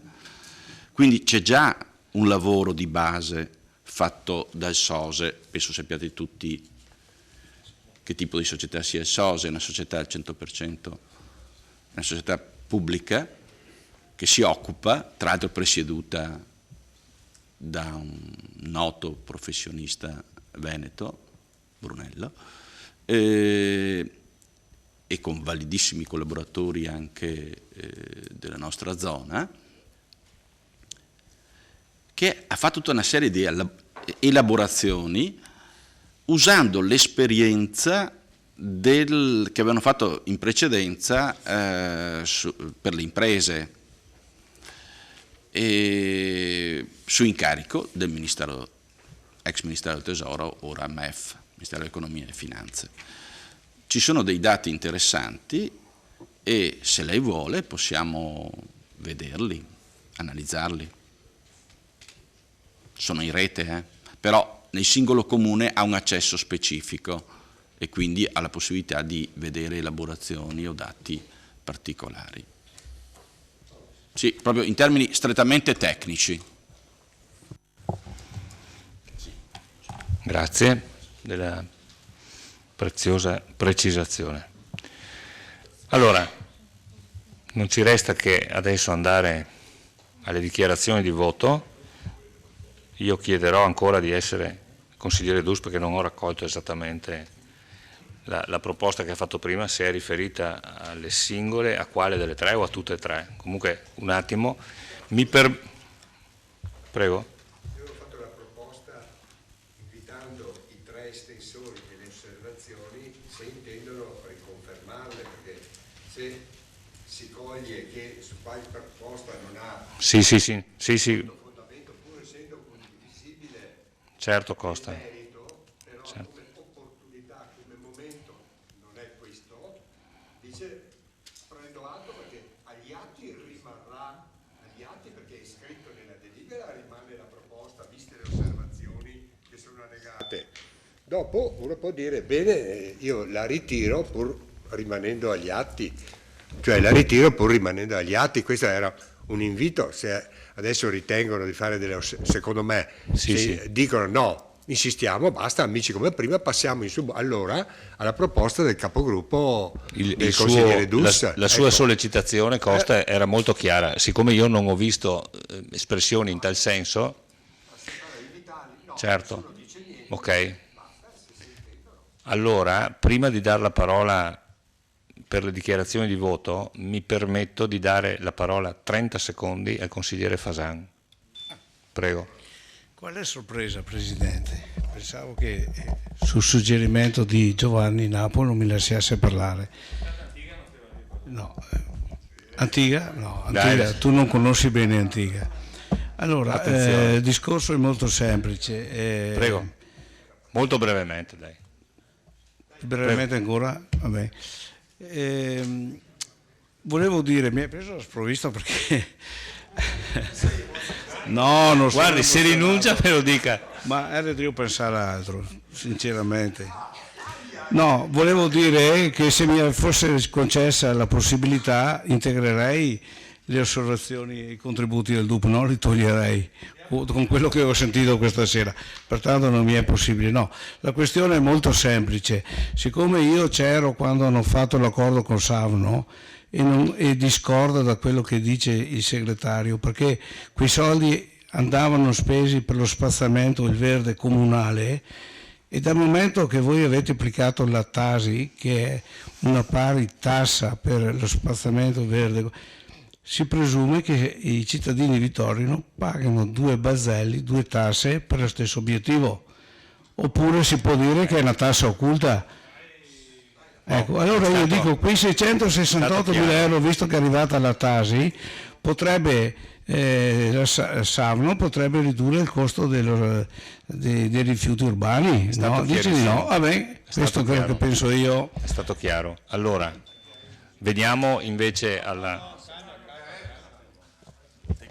No, allora, finché si scherza Bruno Fasan, ma tu non puoi fare queste affermazioni. No, rispondi, ti risponderò con i dati, con i numeri, però vuol dire, siamo seri quando affrontiamo queste questioni. Non si possono dire che i cittadini vittoriesi pagano due volte le cose, vuol dire, questo è parlare all'ingrosso. No. Ecco, no. Chiudo. Ma non... Io capisco che vogliate insegnarmi il mestiere, però insomma, fin là ci arrivo. La sua affermazione è stata chiara, la risposta di Napoli altrettanto. Allora, a questo punto le dichiarazioni di voto. Quindi invito... Allora, avete visto l'impianto di delibera che prevedeva Sì, infatti. L'impianto di delibera prevedeva 3 votazioni separate per le osservazioni dei consiglieri Saracino, Fasan e De Bastiani. Quindi, visto che non ci sono espressioni di ritiro delle osservazioni, da quello che ho capito, ma inviterei il consigliere Dus a essere chiaro, a confermare, lui proponeva un tipo di votazione in modo... esatto, lo lascio dire a lei, però prima di lei un attimo, perché io vado con ordine e c'è Sant'Antonio. No, prego. Allora, consigliere Dus, a lei la parola. Prego.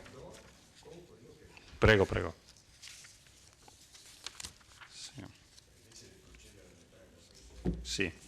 Ecco, la mia proposta trova spazio a pagina 4 nella sostituzione del ritenuto. Quindi andrei a sostituire le 3 osservazioni,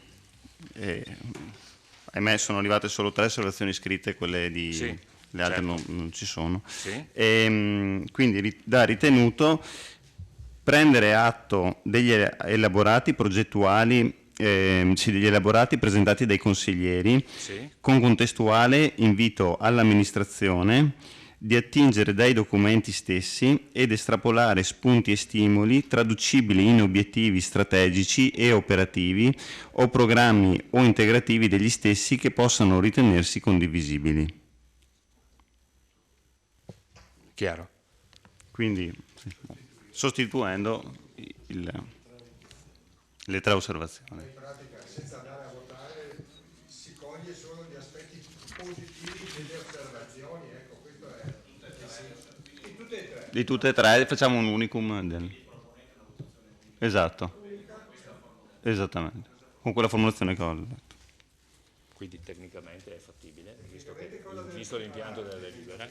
No, visto l'impianto della delibera, tecnicamente è fattibile. Lo scrivo, ve lo scrivo, cioè Certo. qua è un po' in brutta, lo scrivo. Certo. Vabbè. Sì, esatto. Cioè, dopo si viene votato naturalmente. Bene, quindi a questo punto metterei ai voti la proposta... dichiarazione dei voti. Com'è? Cioè, questa è la mia proposta di voto. Sì, questa è la proposta. Ci sono altre dichiarazioni di voto? Altre proposte di voto? No. Un emendamento proposto da Dus. Chiamiamolo pure emendamento, esatto.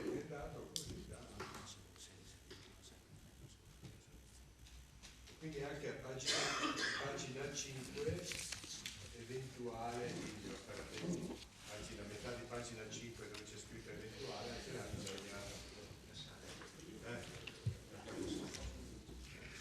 si ripete. Dove? Questo non l'ho colto. Ritenuto? Sì. Ah no. Questo era l'impianto aperto eventuale. Sì, d'accordo. Certo.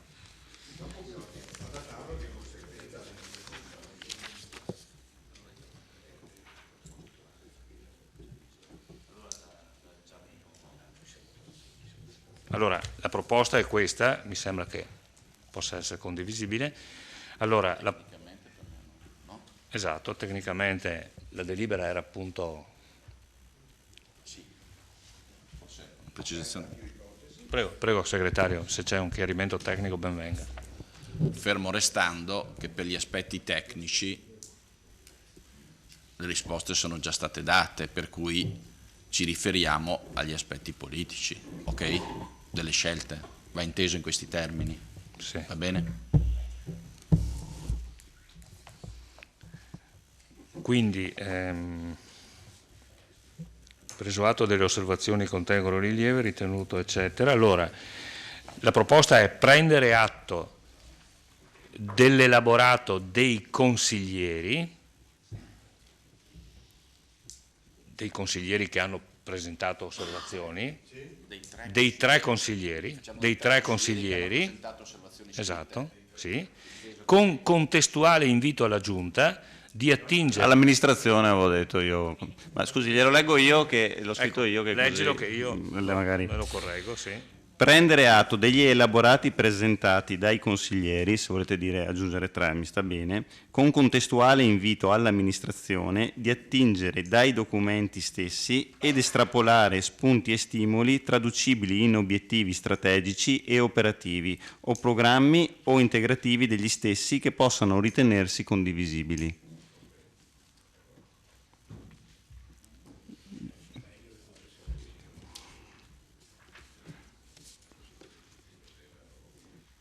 Possono ritenersi condivisibili. Ok.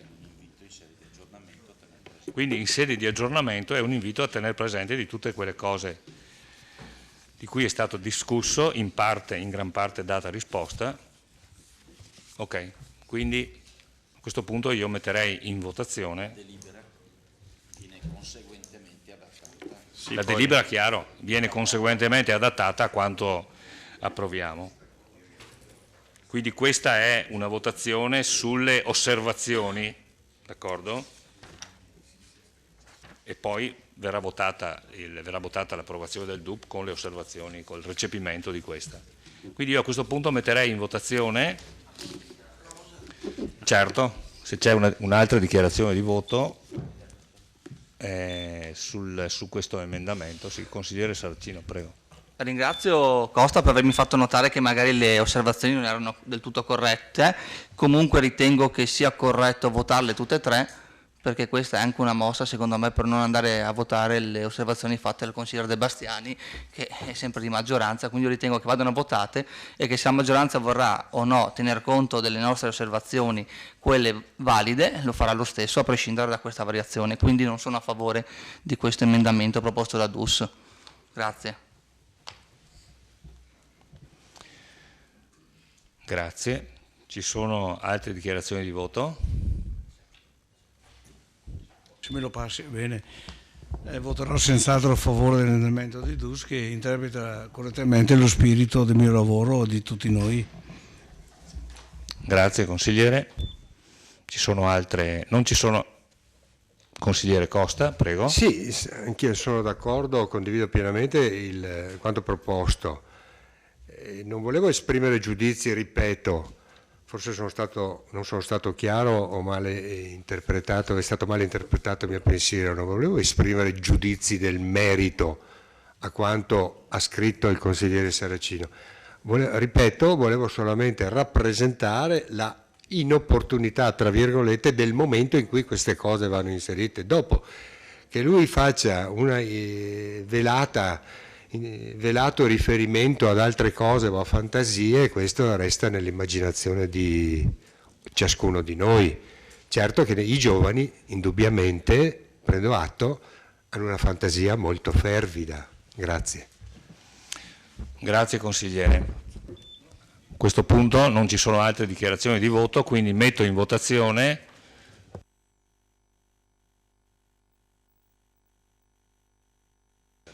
Sì, metto in votazione, non lo chiamerei tanto emendamento quanto la proposta di recepimento delle 3 osservazioni come abbiamo letta e come l'ha letta poco fa il consigliere Dus. Quindi favorevoli, contrari, allora 3 contrari, astenuti, 1 astenuto. Astenuto Posocco, contrari, se possono rialzare la mano, Sant'Antonio e Maset e Saracino, e favorevoli tutti gli altri. A questo punto siamo è uscito da re, quindi siamo in 16, quindi 2 più 3, 5,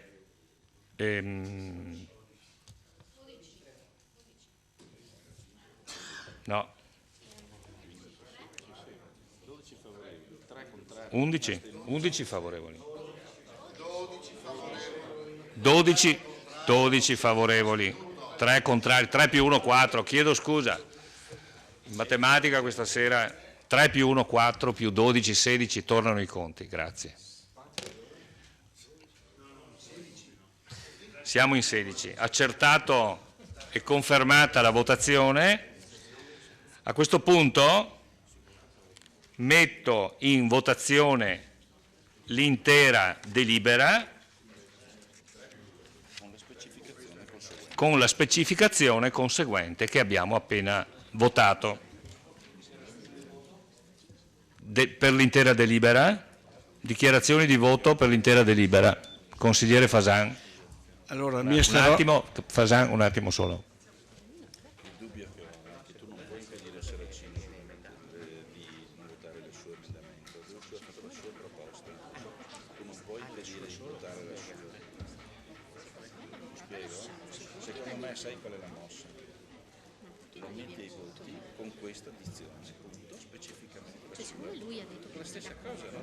Cioè, scusa, tu glielo metti ai voti, però con questa dizione.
Allora, dal punto di vista procedurale, e correggetemi se sbaglio, se tutti i tre consiglieri che hanno presentato osservazioni fossero stati tutti d'accordo sulla proposta del consigliere Dus, non ci sarebbero stati problemi, però il consigliere Saracino giustamente ha il diritto di vedere votata la sua proposta.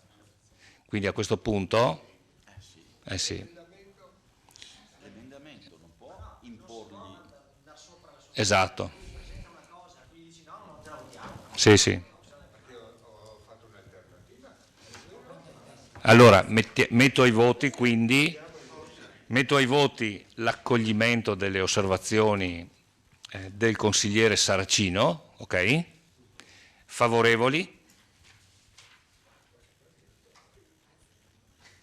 5 favorevoli? Sì, 1, 2, 3, 4, 5. Saracino, Fasan, Posocco, ha alzato la mano? Io ho contato, quindi 5 favorevoli, contrari,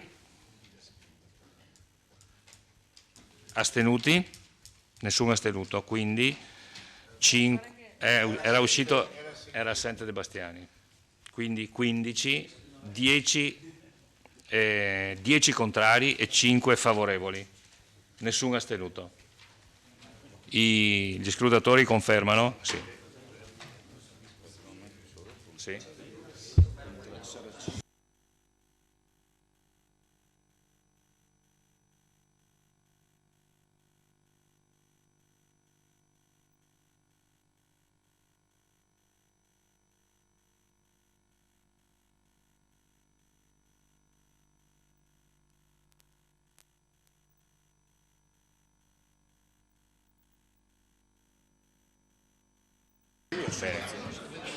Allora, la votazione precedente a questo punto va interpretata nei confronti delle altre due osservazioni, quella del consigliere De Bastiani e quella del consigliere Fasan. Ok? Va bene? Quindi adesso votiamo la delibera.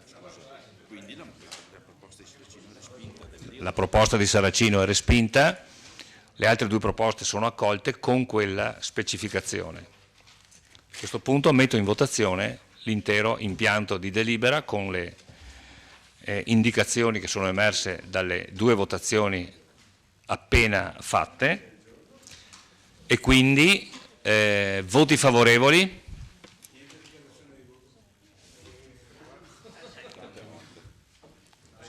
Allora, no, ha ragione il consigliere Fasan, ci siamo interrotti sulle dichiarazioni di voto. Ci siamo interrotti sulle dichiarazioni di voto per affrontare il problema Saracino, quindi dichiarazioni di voto sull'intero impianto di delibera. Fasan, prego. Allora, darò il mio voto di estensione perché voglio vedere il lavoro finito, perché di cosa stiamo votando? Le osservazioni dei tre consiglieri non so se verranno recepite, pertanto quando vedrò il lavoro finito al momento del bilancio darò il mio voto positivo o negativo. Adesso mi estengo, do fiducia all'amministrazione. Ok, ci sono altre dichiarazioni? Non ci sono altre dichiarazioni di voto? Quindi metto in votazione l'intero impianto di delibera con le specificazioni, con le due votazioni appena concluse sulla osservazione di Saracino e sulle due osservazioni di Fasan e De Bastiani. Voti favorevoli? Contrari? 4 contrari. Astenuti? Un astenuto, Fasan. Allora, contrari Saracino, Posocco, Maset e Sant'Antonio. Astenuto consigliere Fasan. E favorevoli 11 favorevoli, 11 più 5, 16. La delibera quindi è approvata. Metto in votazione l'immediata eseguibilità. Favorevoli? 11 favorevoli. Contrari? 4 contrari. Astenuti? Un astenuto, consigliere Fasan, stessi nominativi della votazione precedente. Possiamo passare all'ultimo punto all'ordine del giorno.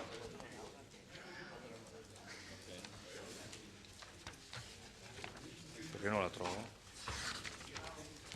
Punto 5 all'ordine del giorno. Ordine del giorno presentato dal consigliere comunale Marco Dus sulla richiesta di un migliore servizio di trasmissione televisiva in vista dell'inserimento del canone sulla bolletta elettrica. La parola al consigliere per illustrare. Prego. Grazie Presidente. Dunque, prima il consigliere Fasan ci accusava di non avere un'attenzione verso le parti più periferiche della nostra città. Ecco, questa proposta che faccio qui stasera invece va in senso opposto, nel senso che pongo attenzione a un problema che mi è stato segnalato, un problema che non vivo io personalmente, dato che non ho neppure la TV, però so che molti ce l'hanno questo problema e allora volevo portarlo all'attenzione del Consiglio e dei cittadini. Preso atto che Rai Way è la società italiana proprietaria delle infrastrutture e degli impianti per la trasmissione e diffusione televisiva e radiofonica della Rai. È presente capillarmente su tutto il territorio nazionale, disponendo di una sede centrale a Roma, 23 sedi territoriali e oltre 2.300 siti dislocati sul territorio italiano. La legge di stabilità stabilisce che l'imposta sul possesso della TV, comunemente chiamata canone Rai, di Euro 100, venga inserita sulla bolletta elettrica con una rata unica esclusivamente per la prima casa. Considerato che numerosi sindaci e amministratori di comuni italiani hanno segnalato, dopo l'introduzione del digitale terrestre, le costanti e crescenti difficoltà di accesso al servizio televisivo da parte di singoli e famiglie residenti nelle zone montane, in particolare nei borghi più difficilmente raggiungibili delle aree interne, È necessario ridurre l'evasione dell'imposta, notevolmente limitata grazie al nuovo sistema di pagamento, ma allo stesso tempo deve essere assicurato un adeguato servizio agli utenti, consentendo la ricezione di tutti i canali, in particolare quelli del servizio pubblico. Nelle aree montane italiane, alpine e appenniniche resta elevato il digital divide, che ha la sua prima fonte nelle difficoltà di ricezione del segnale TV e radio. Anche alcune zone di Vittorio Veneto soffrono da tempo di problemi di ricezione del segnale TV e radio. Per quanto sopra espresso, si richiede al Governo e al Parlamento di avviare un completo monitoraggio su tutto il territorio italiano relativo alla ricezione del segnale televisivo. Coinvolgere nel monitoraggio le regioni, le unioni dei comuni, le associazioni di enti locali quali ANCI e UNICEF. Impegnare Rai Way nel potenziamento delle infrastrutture per la trasmissione del segnale TV, in particolare nelle aree montane e più interne del Paese. Attivare un tavolo interministeriale relativo alle strategie per la risoluzione del divario digitale, secondo quanto previsto dall'Agenda Digitale Nazionale. Impegnare la RAI nel rafforzamento e nell'ampliamento dell'informazione locale e regionale. Coinvolgere nel programma nazionale di miglioramento della ricezione dei canali televisivi e della qualità dell'offerta di informazione e intrattenimento a carattere locale la Commissione parlamentare per l'indirizzo generale e la vigilanza dei servizi radiotelevisivi e l'intergruppo parlamentare per lo sviluppo della montagna. Grazie. Grazie consigliere, credo che sia nettamente condivisibile. Non vedo richieste di interventi, quindi metto direttamente ai voti l'ordine del giorno del consigliere Marco Duss sulle richieste di un migliore servizio di trasmissione televisiva in vista dell'inserimento del canone sulla bolletta elettrica. Favorevoli? Contrari? Nessun astenuto, nessun contrario. No, è uscito il consigliere Saracino, quindi siamo in 15. 1, 2, 5, 10, 15. Siamo in 15, quindi unanimità. Bene, non c'è altro, quindi ringrazio i consiglieri e auguro a tutti una buona notte.